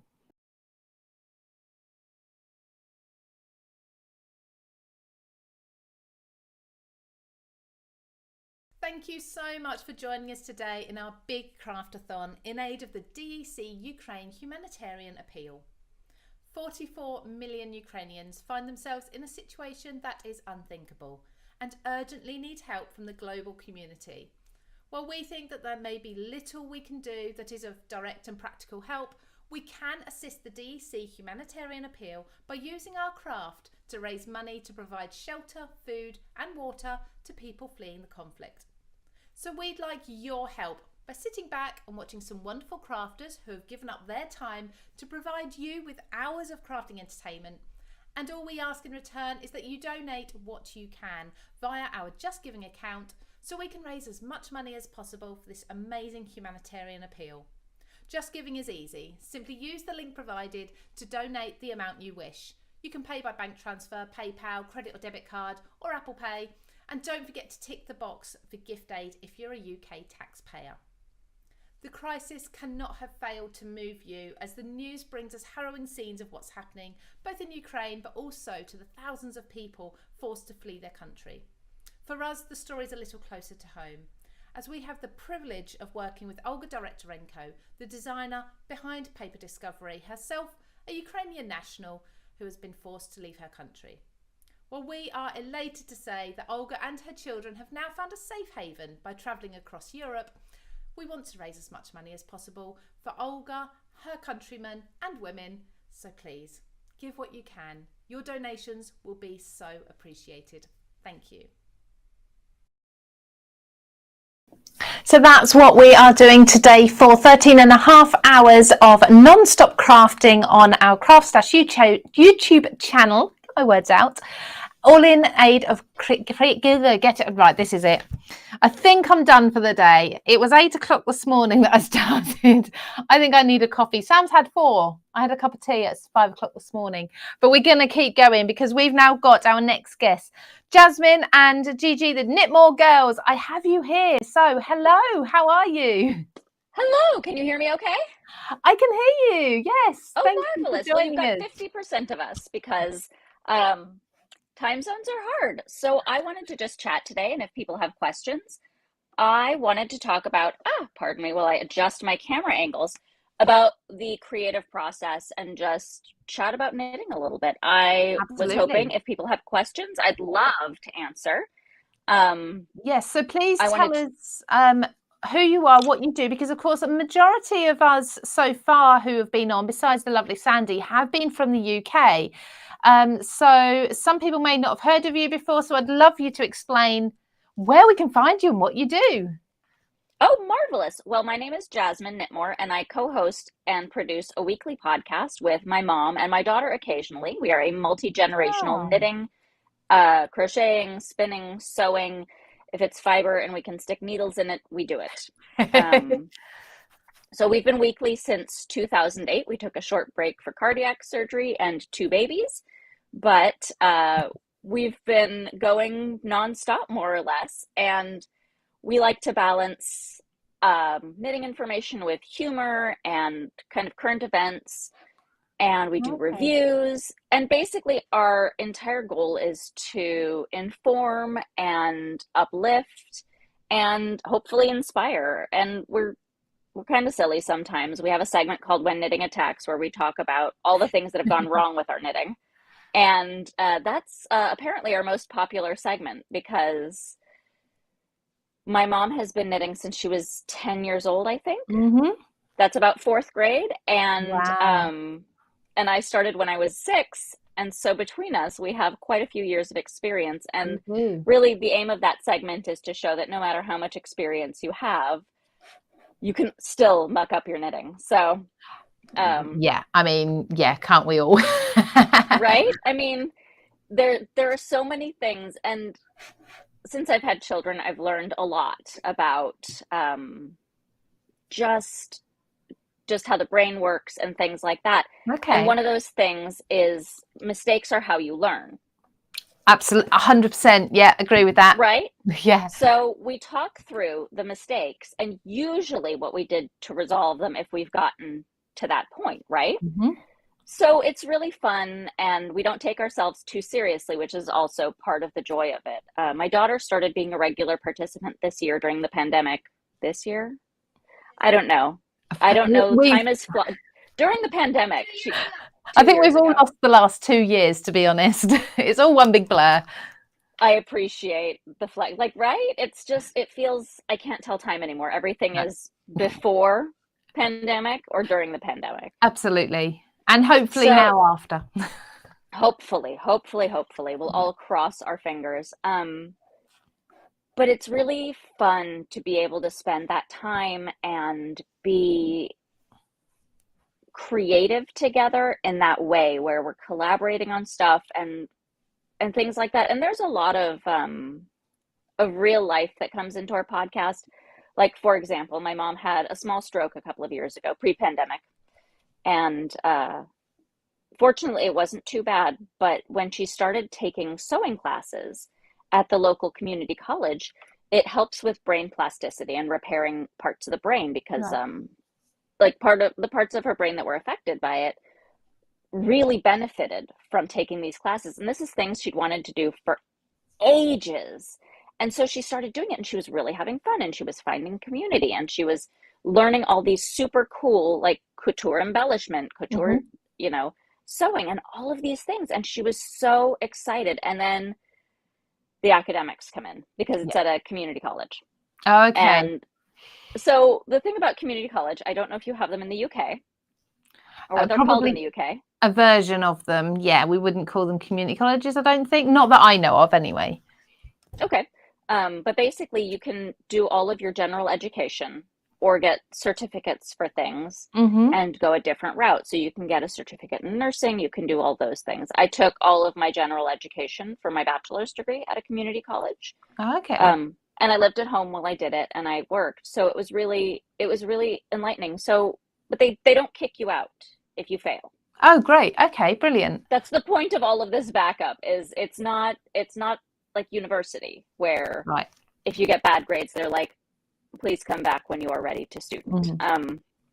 But my mom was lamenting that she didn't do well on one of the quizzes. And we didn't go into what not well means, because my mom is one of those achievers who, and I was that way too when I was a student, where I was like, I want to get good grades and I want to, all A's, good scores. And I was talking to her and I said, well, is the point to do well on the tests, or is the point to learn? And she said, well, I'm there to learn. And I said, well, then it doesn't matter. I give you permission to, you don't even have to do the tests if you don't want to. No, just learn. And learning about how the brain works, and as my parenting develops, because there's a lot of family stuff in there too, but it's all related, especially during the pandemic, where we're talking about how to do well and how to manage and how to cope with all of these things, right?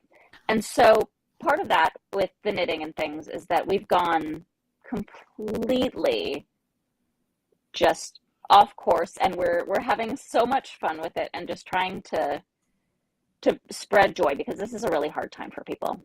Absolutely. 100%. Yeah, definitely. Oh, that's absolutely fantastic. I mean, what you're doing is just brilliant. So you say there's the two of you usually, and I mean, we can only see your head and shoulders, but you're knitting now? I am. Do you always knit while you talk? Do you just have to? I do. Otherwise, I'm not a video podcaster. So we do only audio. We have since the beginning, because it's easier to manage overall. But also I fidget. Like, if you noticed before, I was messing with my hair and touching my face, which is very distracting. It also helps me focus. Well, no, that's brilliant. Whatever you do, what you need to do, that's fine. One thing we haven't mentioned yet is you're actually offering a giveaway for someone who donates in this time. Can you explain a bit about that? Because I've got a link here, but it just says the value is over $100 or nearly $120. I have no idea what the giveaway is. Okay. So maybe. Oh, or you get to surprise it. Oh, okay. So it's the skill set box of joy, modern daily knitting. Does that sound like that something? Sounds amazing. It's not from us. It's from Modern Daily Knitting. I thought you'd supply the prize, but I guess not. I've got confused there. No, I won't ask you to tell us what the prize is then. I'll just make it up. How about I just ad lib? Because this is a lot of what we do on the show, is sometimes if we aren't sure, we just kind of make it up as we go. Yeah, what was the box called? The box of joy? It's the box of joy. I'm now going to look into what it is for everybody. Because, I mean, $120 is clearly a box of amazing things from the amazing team at Modern Daily Knitting. These products will bring joy to your life. They will make you taller and better looking and more athletic. All right, now you can tell them what's actually in there. Okay, so what's actually in it, as well as those things, obviously, the skill set kit that sets you up with everything you need to learn to knit. These are the beautiful materials that make knitting a joy. So included in this kit is some wool, needles, all sorts, absolutely everything you need. I mean, there's a whole list: tape measure, crochet hook, cable needles, tapestry needles, scissors. So everything you need. Everything. Fantastic. Amazing. Yeah, So amazing. All people need to do to potentially win that whilst we're talking to yourself is donate. And it's as much as or as little as £2. I don't know what I don't know what £2 equates to in dollars, but it's very little. And you can donate from anywhere in the world as well. Who have we got here? This is my daughter, Genevieve. Let me take out my earbud and see if this still works. Can you still hear us? We can. Okay. Just talk into my earbud. This is my daughter, Genevieve. She is our occasional co-host on the podcast. She's on spring break this week, which just means she's got the week off of school. Yeah. So does my son. And Genevieve brings in a fresh perspective to what we're doing, because the problem with having knitted for as many years as Mom and I have is we forget what is information that newer knitters might need. And Genevieve will pop in and ask very thoughtful questions about, like, well, what does that actually mean, and how would you do that?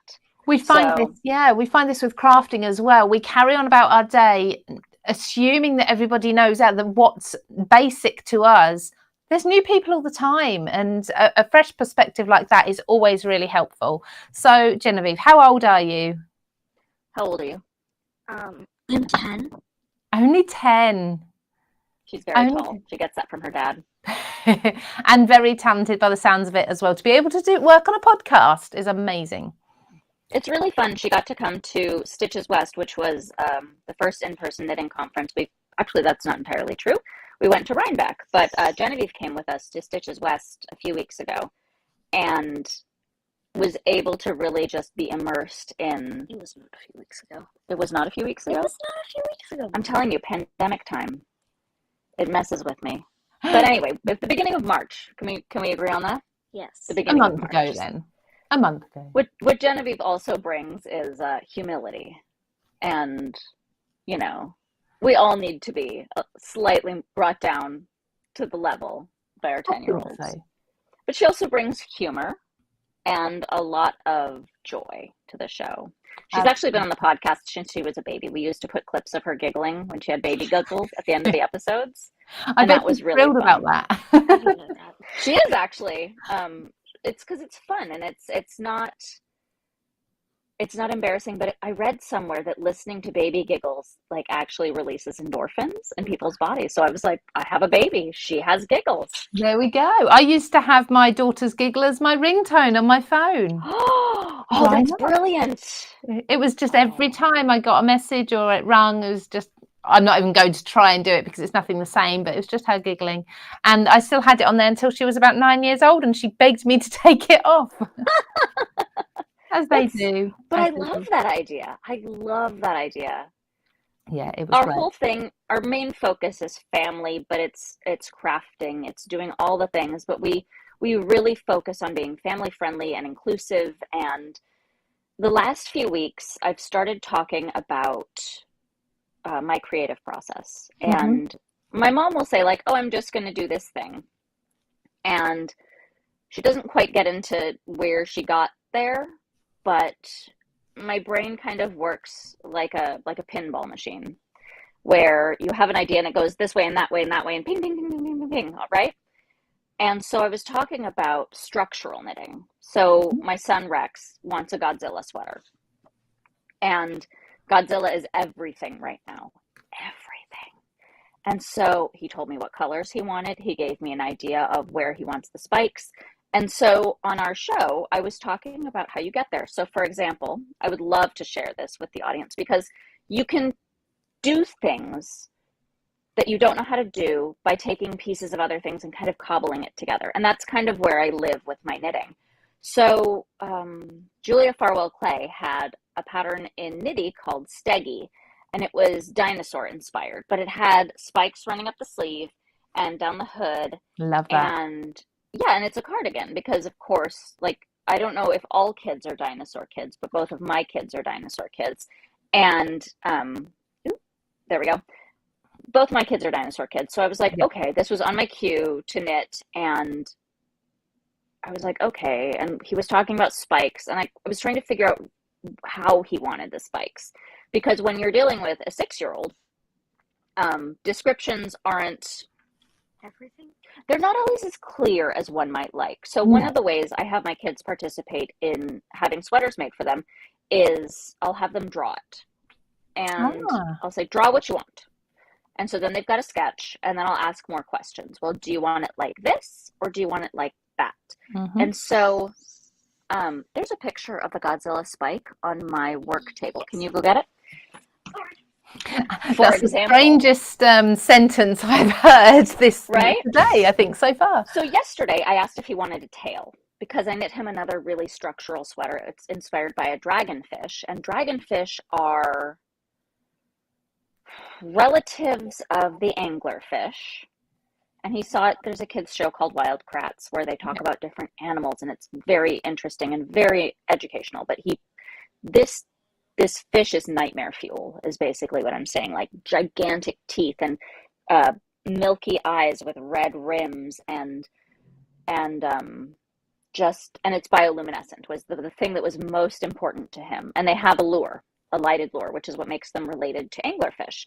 So super cool. I mean, again, terrifying, but super cool. He wanted teeth, he wanted eyes, he wanted a tail, and then once I was almost done, he wanted it to have flippers, of course, basically mittens to go over his hands. And so we had a debate about that, because I said dragonfish don't have mittens, and he countered with, I want mittens. Like, they don't have fins, so it's not accurate. And he's like, but I want them. So that was the end of that debate, really. Absolutely. And so, right, and I found these enormous plastic teeth on Etsy, which were about 8-ish centimeters long. Okay. But they had a nice feel to them. They weren't too sharp, and they felt kind of like ceramic, even though they were plastic. They had good feel, because you have to think about sensory things. Absolutely. And so there are teeth that go around the edge. And the yarn I used was UV reactive. That was the other part that I mentioned. I bought it ages ago. Yeah, it was UV reactive, and we went over it with the black light, because everyone's house should have. You don't know where it is? Okay. Everyone's house should have a black light. It's just of course they do. Right? This is just standard. So I showed him that at Luminest, I bought some semi-precious stones on Etsy, and we waved because some of them do fluoresce under black light. Yeah. And so I let him pick what lure he wanted. And we went through a couple of rounds of revision with the teeth, because you want to get the dragonfish sweater? Thanks. Okay, she knows where that is. We have all of our sweaters in one big display in our kitchen. Amazing. Which is kind of the central part of our house. Only hand knits are allowed in there. Okay. I'd love to see that one day. But yeah, that's fantastic. So we get to actually see this sweater. Yeah, I'm going to bring it. So the next one I'm doing, the Godzilla one, is similar ideas. Okay, here's the dragonfish. The lures, the lure fell off. I have to sew that back on. Again, revisions in the process. So here's the hood with the teeth. Wow, that is scary. Did you explain why there's red around the eyes? Oh, and there's red around, I don't know why there's red around the eyes. Why is there red? So the red is there to camouflage it from other fish. Okay, did you hear that? It's there to camouflage. I don't know. I just did what I was told. These are beer pong balls, which for the uninitiated are smaller than ping pong balls, which I looked up. I was trying to find something slightly smaller. This was cut in half, and I used a wood burning tool. Yes. To melt holes into it, so I could sew it into the fabric. And this is all strange esoteric stuff we have at home. If it's creative, we do it.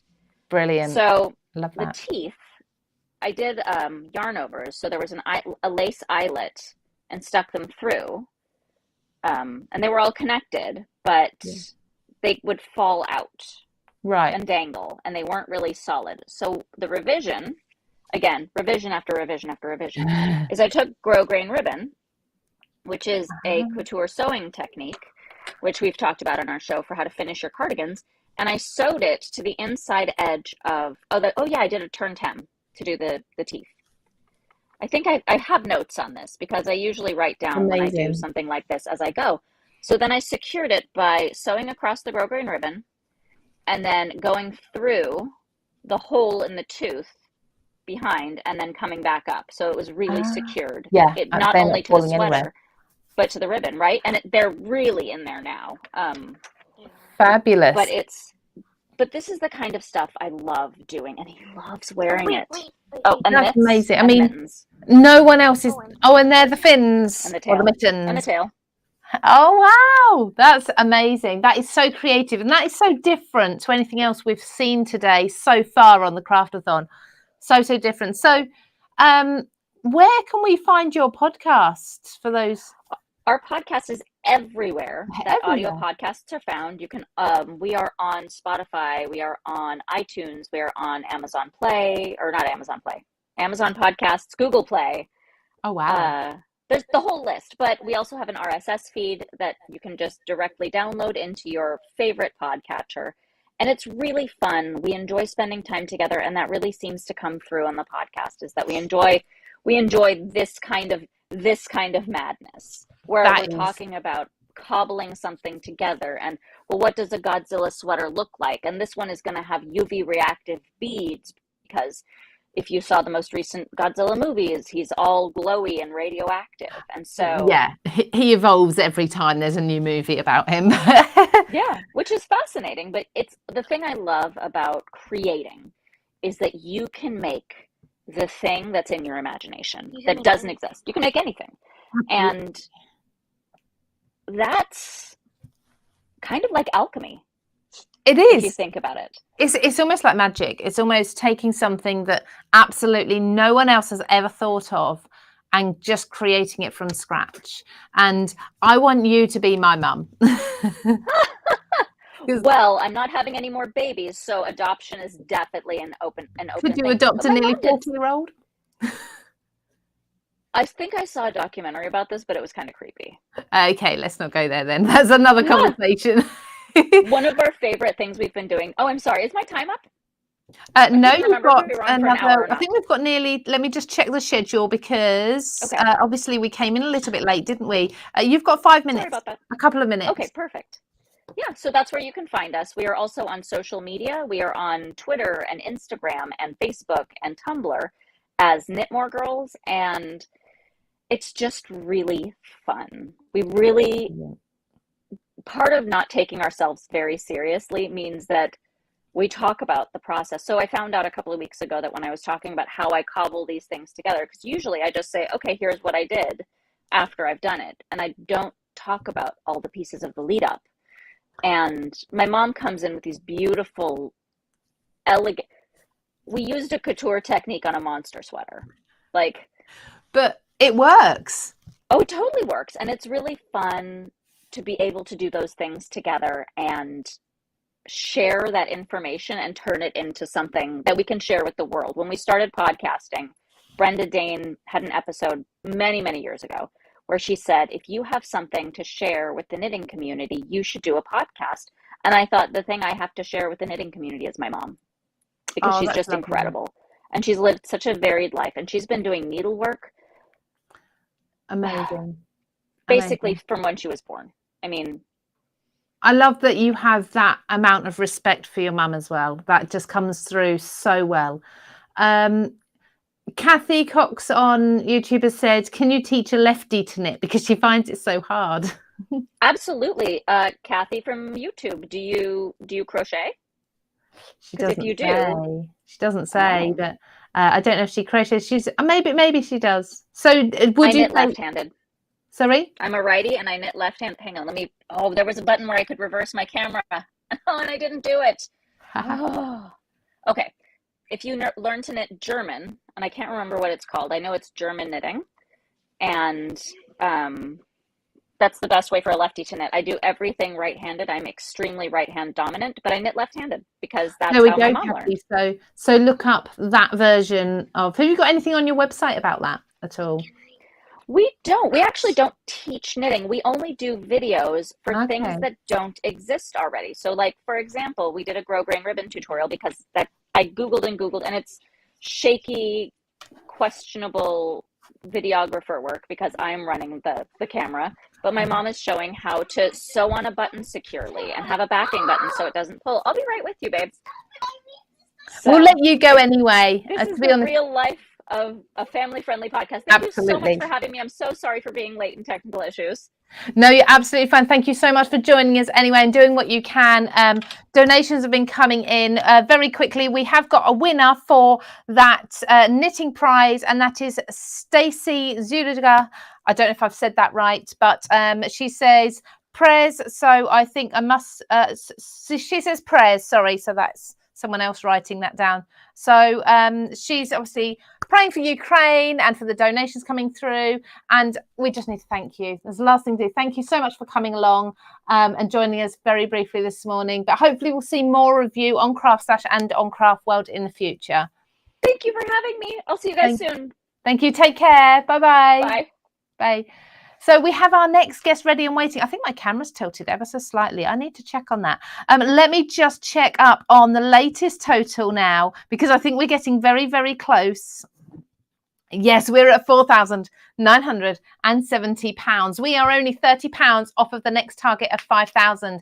But I am just going to play a quick video, and then we're going to introduce our next guest, who I can see is ready and waiting for us. So just take a look at this so you know exactly why we are doing this huge craftathon, and I'll be back with you and the lovely Mark in just a moment.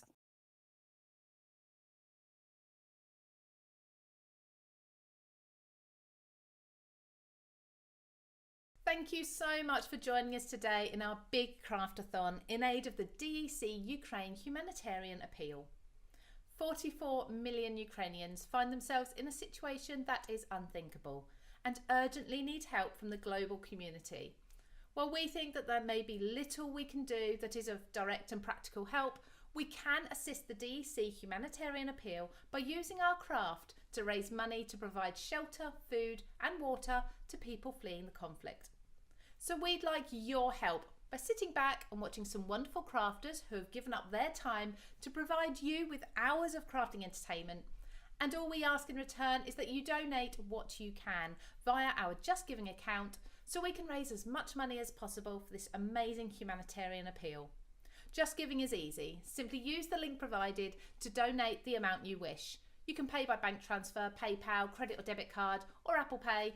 And don't forget to tick the box for gift aid if you're a UK taxpayer. The crisis cannot have failed to move you, as the news brings us harrowing scenes of what's happening both in Ukraine but also to the thousands of people forced to flee their country. For us, the story's a little closer to home, as we have the privilege of working with Olga Andronicu, the designer behind Paper Discovery, herself a Ukrainian national who has been forced to leave her country. Well, we are elated to say that Olga and her children have now found a safe haven by travelling across Europe. We want to raise as much money as possible for Olga, her countrymen and women, so please give what you can. Your donations will be so appreciated. Thank you. And you can donate from as little as £2. So please get onto that Just Giving link. We've got it in the chat. We've got it in the description of the video. We've got it all over the Craft Stash social media sites. So we've got Instagram, not Pinterest, Facebook. We have got Pinterest as well, but Instagram, Facebook, YouTube, the Craft Stash blog as well. And that's where you'll also see a schedule, because we are going to be here until 9:30 this evening. We still have a little way to go. And my next guest, without any more delays, is the lovely Mark Alexander from Visible Image. He's just walked off, so I daren't bring him in. He's back again. So Mark, welcome. Hello, can you hear me? Can you hear me, Mark? I don't think he can hear me. He's there. Can you hear me okay? Hello. Yeah, Hello. yeah. Can you hear me? I can. How are you? I can hear you, yes. I can hear you. There's a delay. Yeah. There's clearly a delay. Yeah, good, thank you.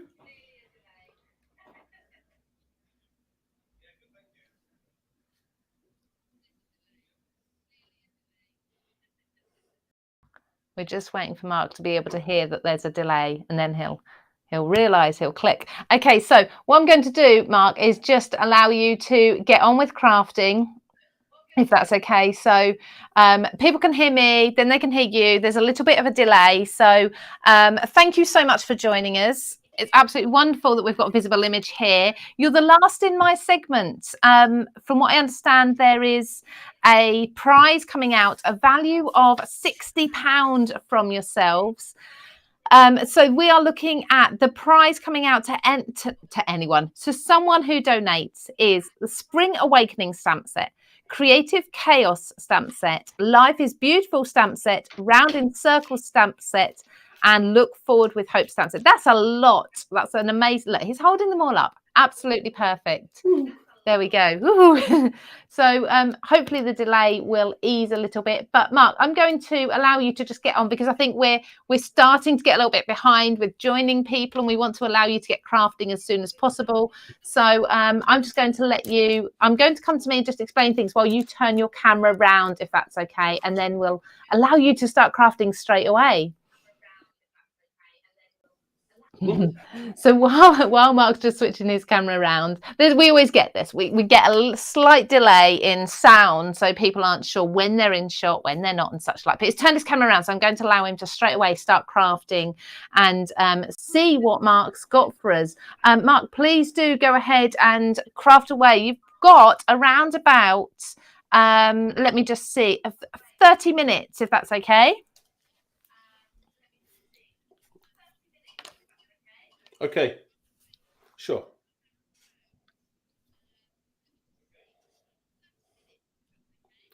Yeah, that'd be great.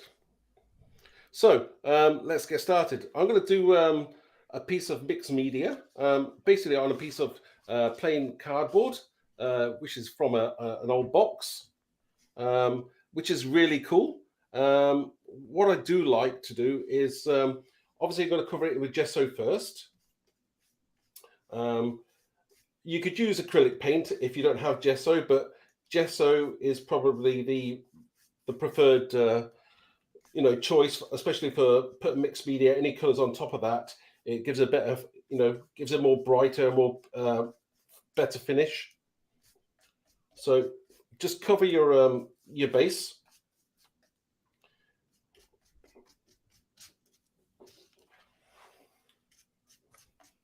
I'm not being too fussy with this. I would probably give it a couple of coats. So this is how I'm starting this. Again, I think this is a great cause today, and thank you very much for inviting me. We love having Mark here. I don't want to talk over him. I know there's a delay. I'd love to be joining in the chat. So again, just go back over it.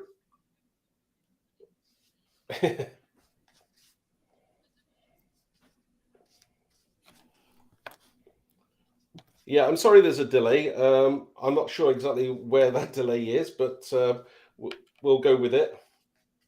It'll be fine. Pushing ahead. So once you've covered this, what we'll do is we'll let that to dry, and we'll move on to one that I've already prepared.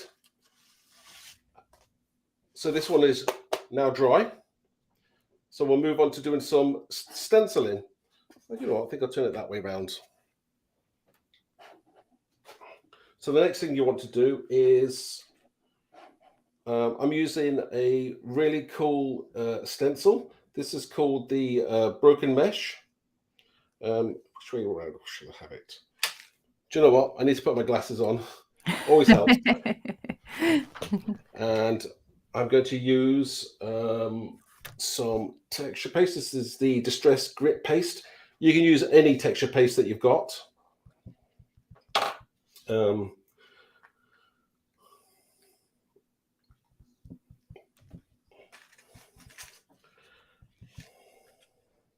So I'm going to just start talking. But that's what I like to use. And it works perfectly well with this kind of doing mixed media as well.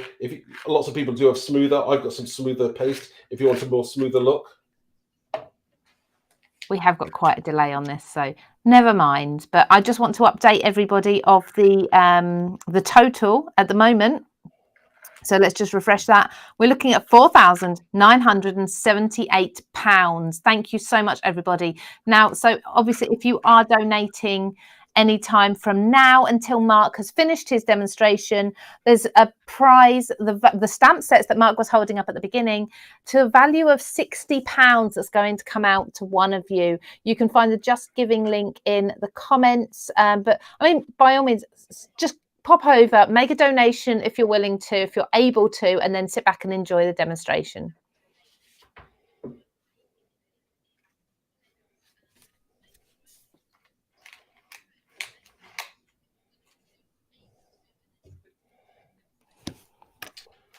Oh, that's amazing, isn't it? It's amazing. Thank you so much, everybody, for donating. It just means a lot to a lot of people, so that's great. Again, I'm just going around kind of looking for a little bit of balance in the project that I'm creating, a little bit of balance. So just make sure you've got something that's, you know, it works both sides.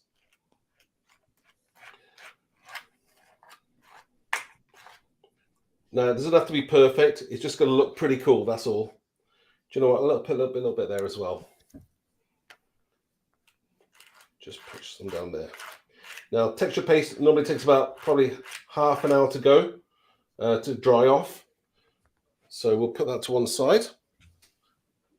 Shame we don't have half an hour to wait. I presume you've prepared earlier. So, and I have one.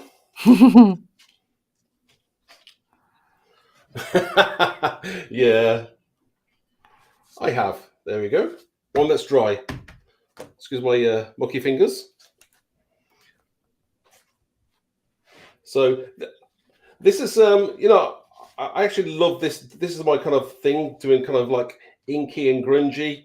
I do like doing clean and simple as well. So depending on how much time we have, we might have time to do a little card at the end. We'll see for time.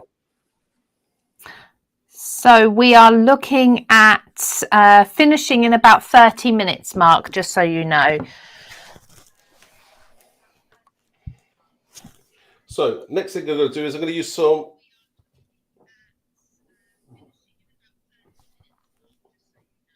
Okay, no problem. We'll do my best. I'll do my best.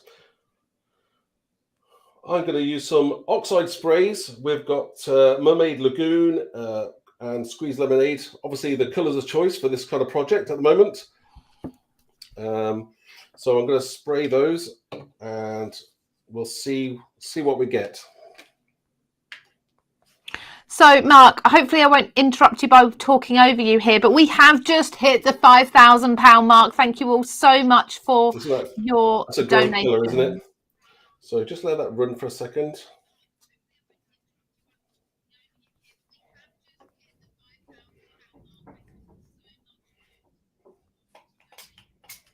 Oh, wow, that's amazing. Oh, that's amazing. Thank you, everybody. Keep on donating. Maybe we should auction this finished project as well. Definitely. Anybody want to buy it? Maybe who donates something can have this project as well. We can do that. We can pick a second winner for that, if you like. Or we can send it out to the original winner, since you've got the stamp sets there. So I'm going to let those colours run down a little bit. Yeah, that would be cool. There we go. Then, everybody, we're going to add in the other colour I'm using is, this is a mica stain called Flickering Candle. So that's a really nice colour, that is. I think I'll go with that one as well. Those colours are gorgeous, lovely and bright.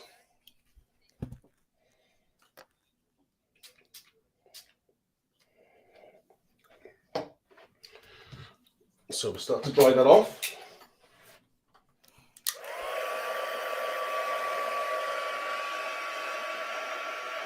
So while Mark's doing that, yes, we have just reached £5,000 in donations. Thank you all so much. It's been so worth it. All the hours of crafting we've been doing, and we're not finished yet. Excuse the noise from the heat gun.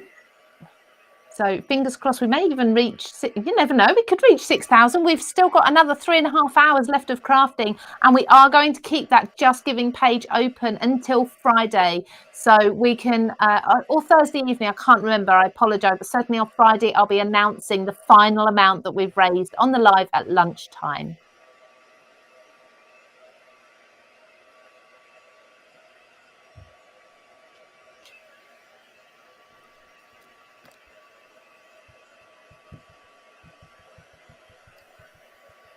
How is that looking, everybody? Can everyone see that? Shall I just give you a closer look at that?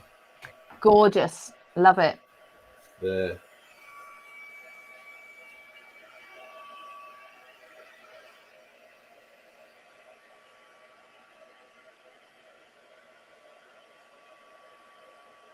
I like a bit of texture. That looks really cool. I don't know, Mark, if you can see the comments coming through or not where you are. Are Hopefully you you reading, can. G? Lou? Sorry. I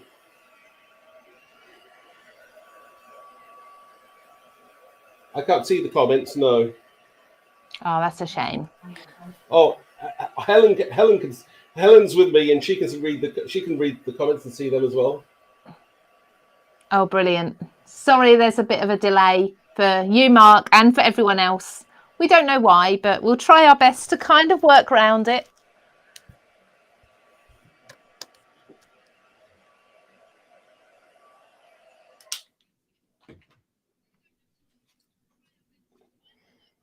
It's beautiful. Yeah, it's not the end of the world. Okay, so that's looking pretty cool now.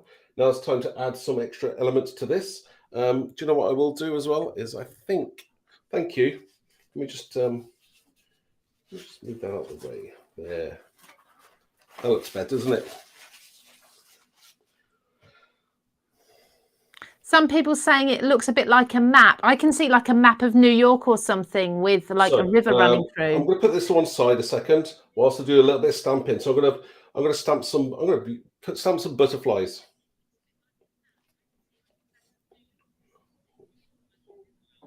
Oh wow!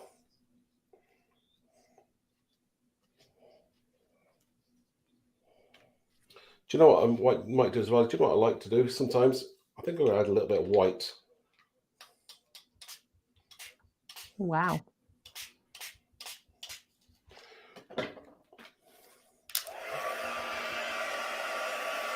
And that stays white. I thought that would blend into the other colours underneath.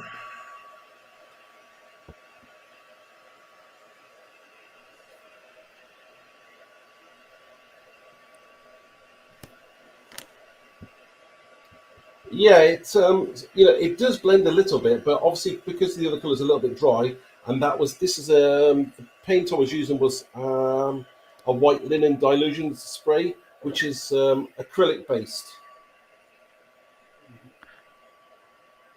So presumably once it's dry, then you're pretty much good to go back over the top.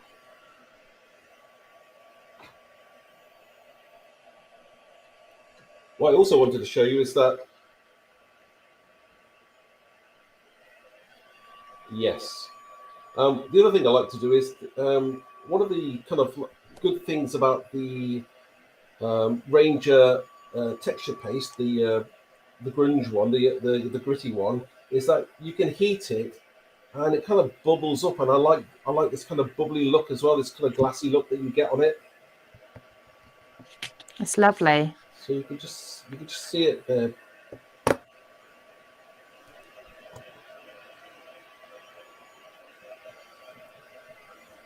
I don't know whether you can see that. Yeah, we can see that. Yeah, I can see the dimension and the texture in it. Show there. You can see that a little bit more there, like that. Gorgeous. Yeah, that's great, isn't it? That's what I like to see. Okay, we'll leave this to one side, and I've already got just sprayed oxide piece of card. This is just standard Centura Pearl card. Great for spraying and doing whatever you want on.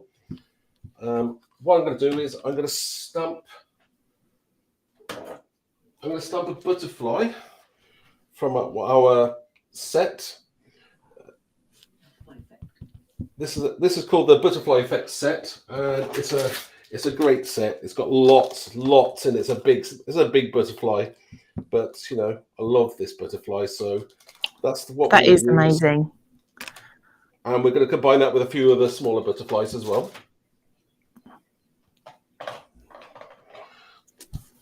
So, Versifying Black, my color of choice. As you can see, I'm going old school. For those who are kind of like to use their stamping platform, go for it. It's not a problem. There's no right or wrong, and even if you missed a bit, we've got this grungy look going on anyway. It's not going to matter. But you can apply all of these techniques to card making as well. So don't worry about that at all. So hopefully I won't talk over Mark too much here, but I'm going to read out a comment that Fifi Stamper on YouTube has said. She said, "Hi Mark from a very rainy Scotland. First met you and your lovely wife in Port Sunlight many years ago. When you, oops, where have you gone? There's other comments coming through and I've lost it. When your stamps were packaged very differently. Have been a huge fan ever since." It's lovely to know you've got fans out there.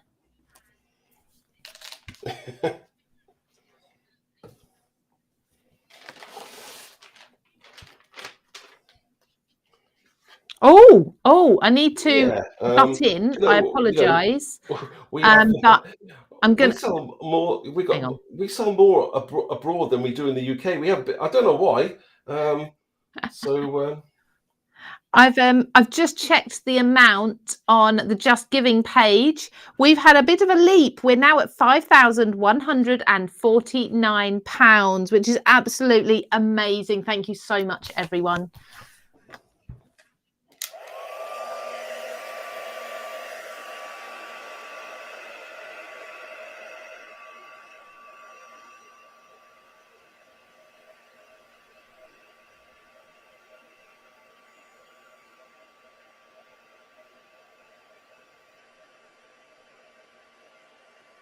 Doesn't this look gorgeous? Can you see that, everyone?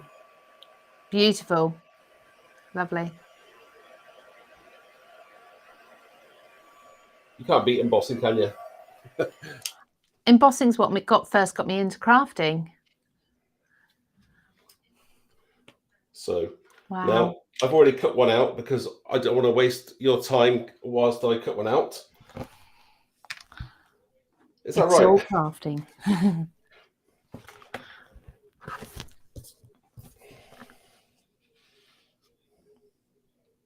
So I've cut a butterfly and I've also stamped a couple more there. And I'm looking at probably that we're going to add that butterfly there. But these ones are going to go further down. But I think I'm going to make these a little bit more goldish. So I'm going to spray those now.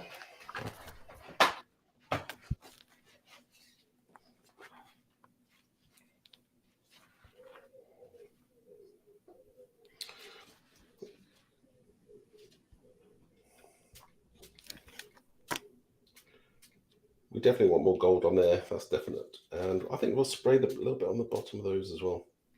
Oh, ombre butterflies.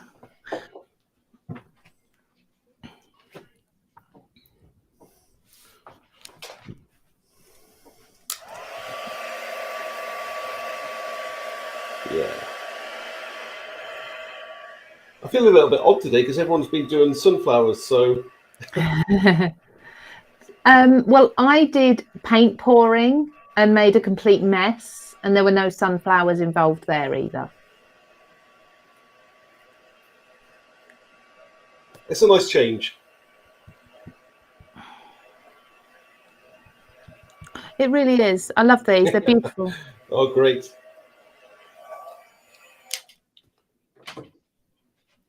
So now those, we've got that kind of pearlescent look going on with those beautiful. There.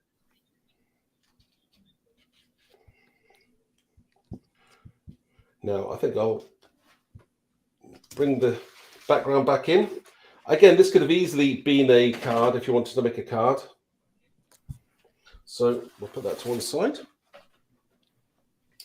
And I've also stamped a few sentiments as well. So we've got, this is from the Equality, Hope, Love and Kindness set. Great. So I've only stamped the actual words from... So I've actually only just stamped the words themselves, which is a great step as well. I love the solid black, the contrast. So I've actually just stamped the words. I've just masked off the pieces that I actually wanted. I didn't want the definition. It's a great set. I love that one. Ah, yes.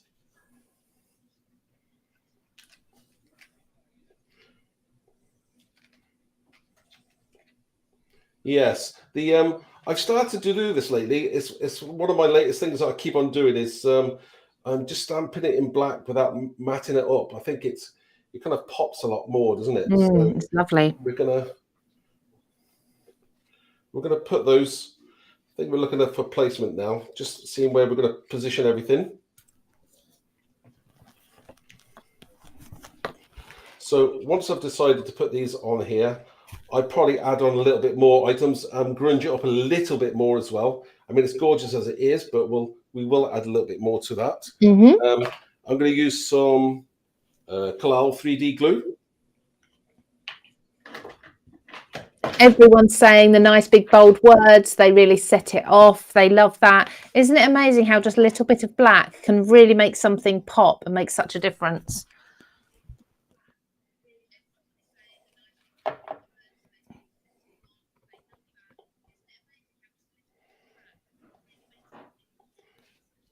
Oh, definitely. And these words, they just definitely, there's a lot of meaning in these words at the moment. So, I think this just works. So, I'm just trying to work out where we should do a crafty okie as to where to put things, but I think I'm just going to go with where I think they should go.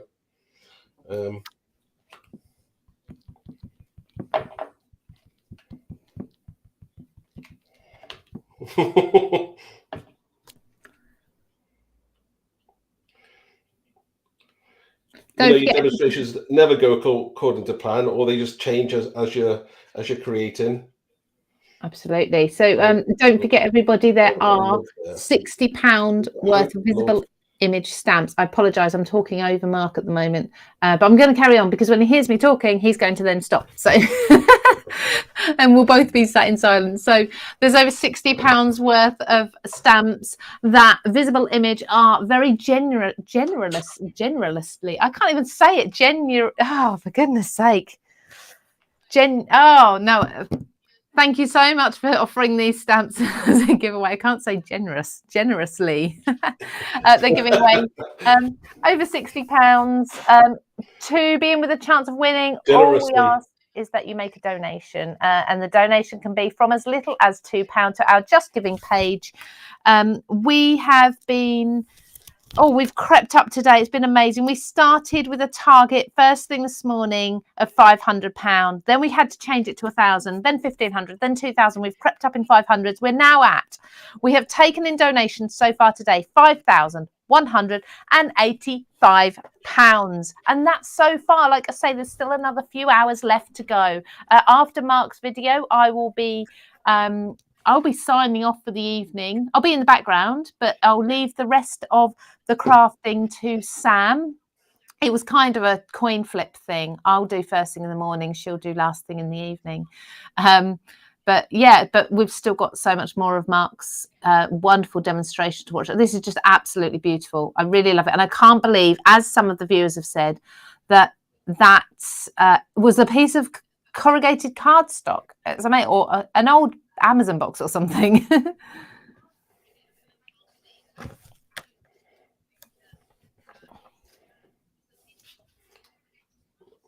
Yeah, it was. Yeah, you definitely. I'm just trying to see where we're going to go with this now. I think I'll a little bit of spray there. Move those out of the way just before. I should have done this. Before, but you know, it's like you always add things afterwards. Yeah.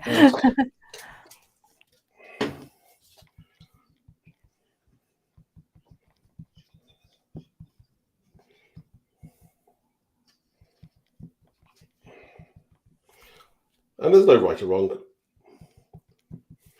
Did we say we're going to give this away, or maybe we should auction it for somebody, raise some more money? Maybe somebody would like to donate some more money. Absolutely, however you want to do it.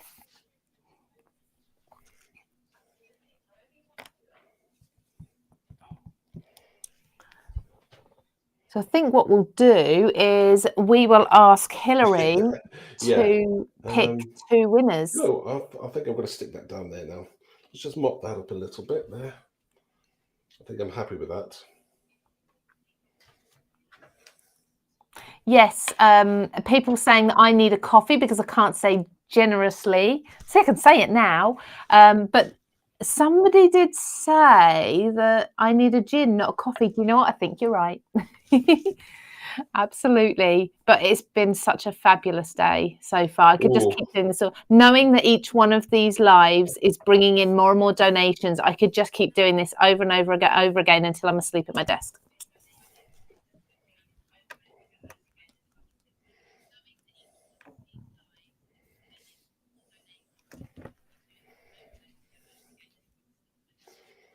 Okay, so how are we doing for time? We have just 10 minutes left.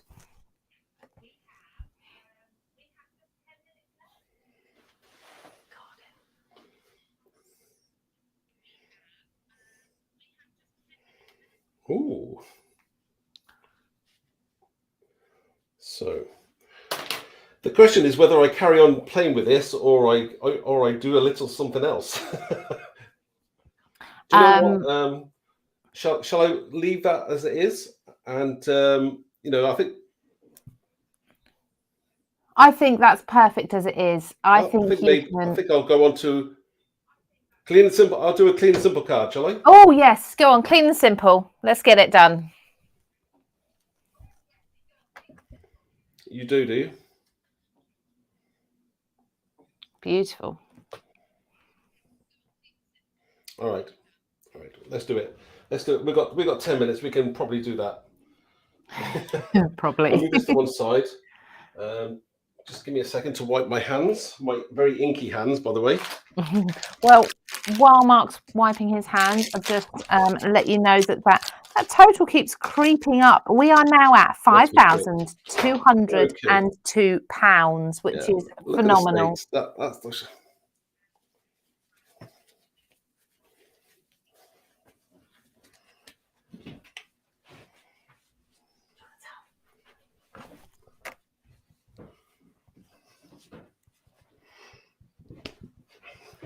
okay, right.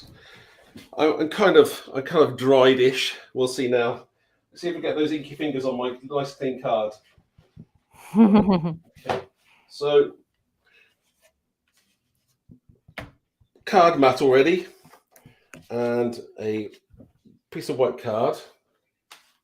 Now I'm going to create. What am I going to create? Oh, I know what I'll do. Creative chaos. This is a great little start. I think that this is part of the in the bundle there that you're going to get. So I'm going to use this. It's a great set. So that's what I'm going to use. Love it. I'm intrigued by this one. And I'm going to combine it with this set as well, Brave and Strong, and I'm going to use this sentiment or part of it. We've got find courage, be brave, have faith, stay strong. I think that's great.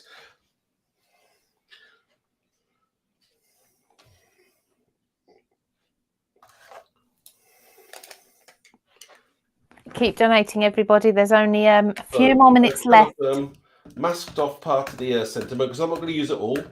I'm just going to use a part of it. So I've just put a bit of clear tape over the top of the piece I don't want.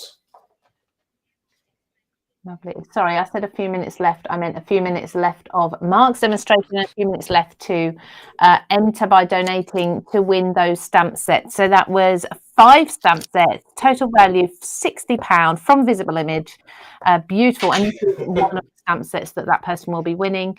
Certainly not only a couple of minutes left for the entire day because, of course, I'm going to be passing back to Sam Calcott, and she has, I'm sure you've all seen the schedule already, but she has Phil Martin, Sarah Jane from Bella Coco, Katie Skilton, and then Lisa Horton up. And that takes us through to 9:25.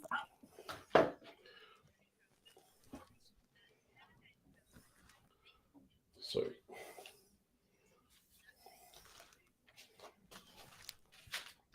oh wow, I missed it a little bit there, but it's not the end of the world. We'll just carry on because that's life, isn't it? That's reality. Oh yes. Right. I'm going to take that down. Do you know what? Since I've been away,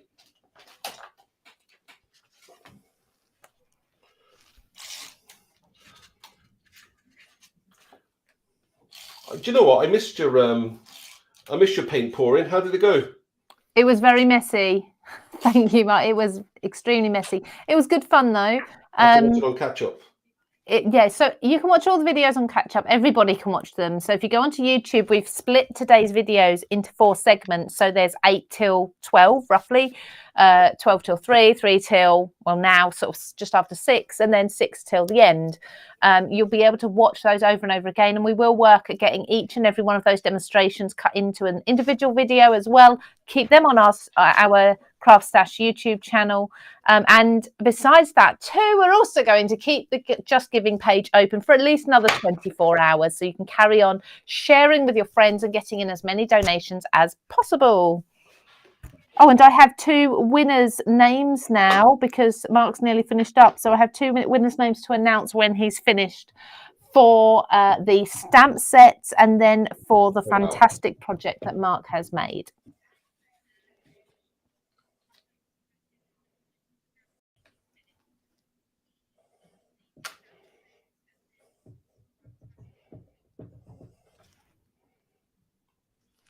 So I'm just stamping some of the background elements from this set, just to create a bit of focus for this flower, just to give it a little bit of a look. Again, this is supposed to be a clean and simple card, so I'm just looking at how I'm going to create this in the rush in the few minutes that is left. I'll put that to one side. Do you know what? I'm going to color that. I'm going to color the flower in yellow. Oh, lots of blue and yellow today. What did you say the yellow flower represented? Sorry?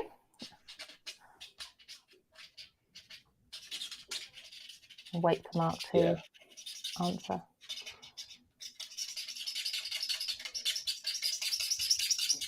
The yellow flower, what did it represent? So the sunflower is the national flower for Ukraine. So that's why we've been using lots of yellow flowers and sunflowers today. Mark, while you're just doing that, I'm going to announce the 2 winners so that we don't have the awkward delay at the end talking to each other. So the first winner of the stamp set is Carla. That is Busy Bunny on Craft World. Carla, you watch lots of our lives. I'm so glad you've won, and thank you for donating. She said, well done to everyone who is making this day come together for such a great cause. And then we have for that project that Mark made as well, it's the Dizzy Crafter. She says, love it. Loving all the shows. You are all making Britons proud to be helping the people of Ukraine. Amazing. Thank you. Well done, both of you. Thank you very much again to Mark for joining us and providing the prizes and giving his time to share with you all to keep this craftathon going. We are still going to be going throughout into the evening as well. Congratulations to both of you. If you could just email customer service at craftstash.co.uk and you can claim your prize by giving us your postal addresses there. Beautiful projects, Mark.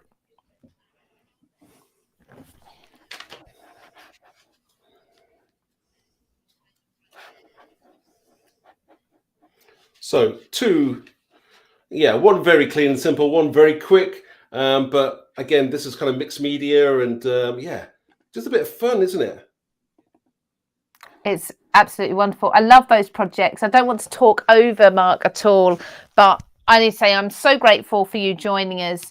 And thank you for your time again. Let's do one more grand total actually. While I'm here, let's have a look at the Just Giving page. We are looking at £5,214. Thank you. So thank you, Mark. Take care, and we'll see you again very soon.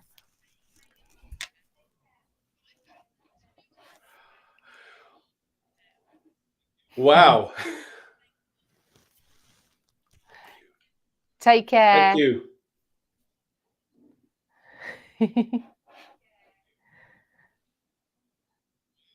I think that's a goodbye from Mark. I hope that is. He's waving now and he's off screen. I apologise. It's such a shame we had to delay because I love to have a proper chat with our guests. But never mind. We got the crafting. didn't we? We got that in, and we've had such a fantastic afternoon. Now we're going into the evening. As I said, the total is, at the moment, I will just refresh because you never know, there's still pounds dripping here and there. £5,214 is where we're at. That is from 8 o'clock this morning. That is a phenomenal amount. I do need caffeine now, I think. So I am going to be ending this particular live, and you are going to be able to go over to Sam's live now. So she's going to be starting a brand new live on YouTube, and that will take you through until about 9:20 this evening. So please join her over there. If you just hover around on YouTube for a moment, you'll see the live pop up in just a little while. Thank you so much, everybody, for joining us. Anyone who has won in this section or any of the others from this morning, you can just email that customer service at craftstash.co.uk email to claim your prize with your postal address. And for all of you, please carry on donating. I'm so glad that we reached over the 5,000 mark during my section, and let's see what Sam can get to by the end of the evening. I'll be back there watching still until tonight. Take care, everybody. Have a fantastic, amazing evening. Carry on with the Craftathon and enjoy, and keep donating. Take care. Bye-bye.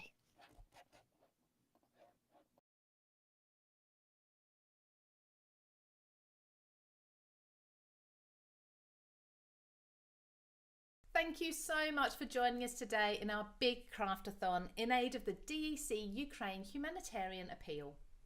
44 million Ukrainians find themselves in a situation that is unthinkable and urgently need help from the global community. While we think that there may be little we can do that is of direct and practical help, we can assist the DEC Humanitarian Appeal by using our craft to raise money to provide shelter, food and water to people fleeing the conflict. So we'd like your help by sitting back and watching some wonderful crafters who have given up their time to provide you with hours of crafting entertainment. And all we ask in return is that you donate what you can via our Just Giving account, so we can raise as much money as possible for this amazing humanitarian appeal. Just Giving is easy. Simply use the link provided to donate the amount you wish. You can pay by bank transfer, PayPal, credit or debit card, or Apple Pay. And don't forget to tick the box for gift aid if you're a UK taxpayer. The crisis cannot have failed to move you, as the news brings us harrowing scenes of what's happening, both in Ukraine but also to the thousands of people forced to flee their country.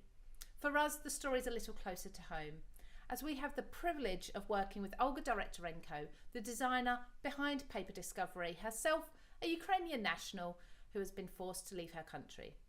Well, we are elated to say that Olga and her children have now found a safe haven by travelling across Europe.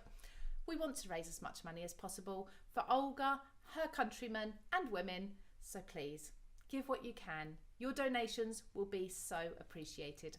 Thank you.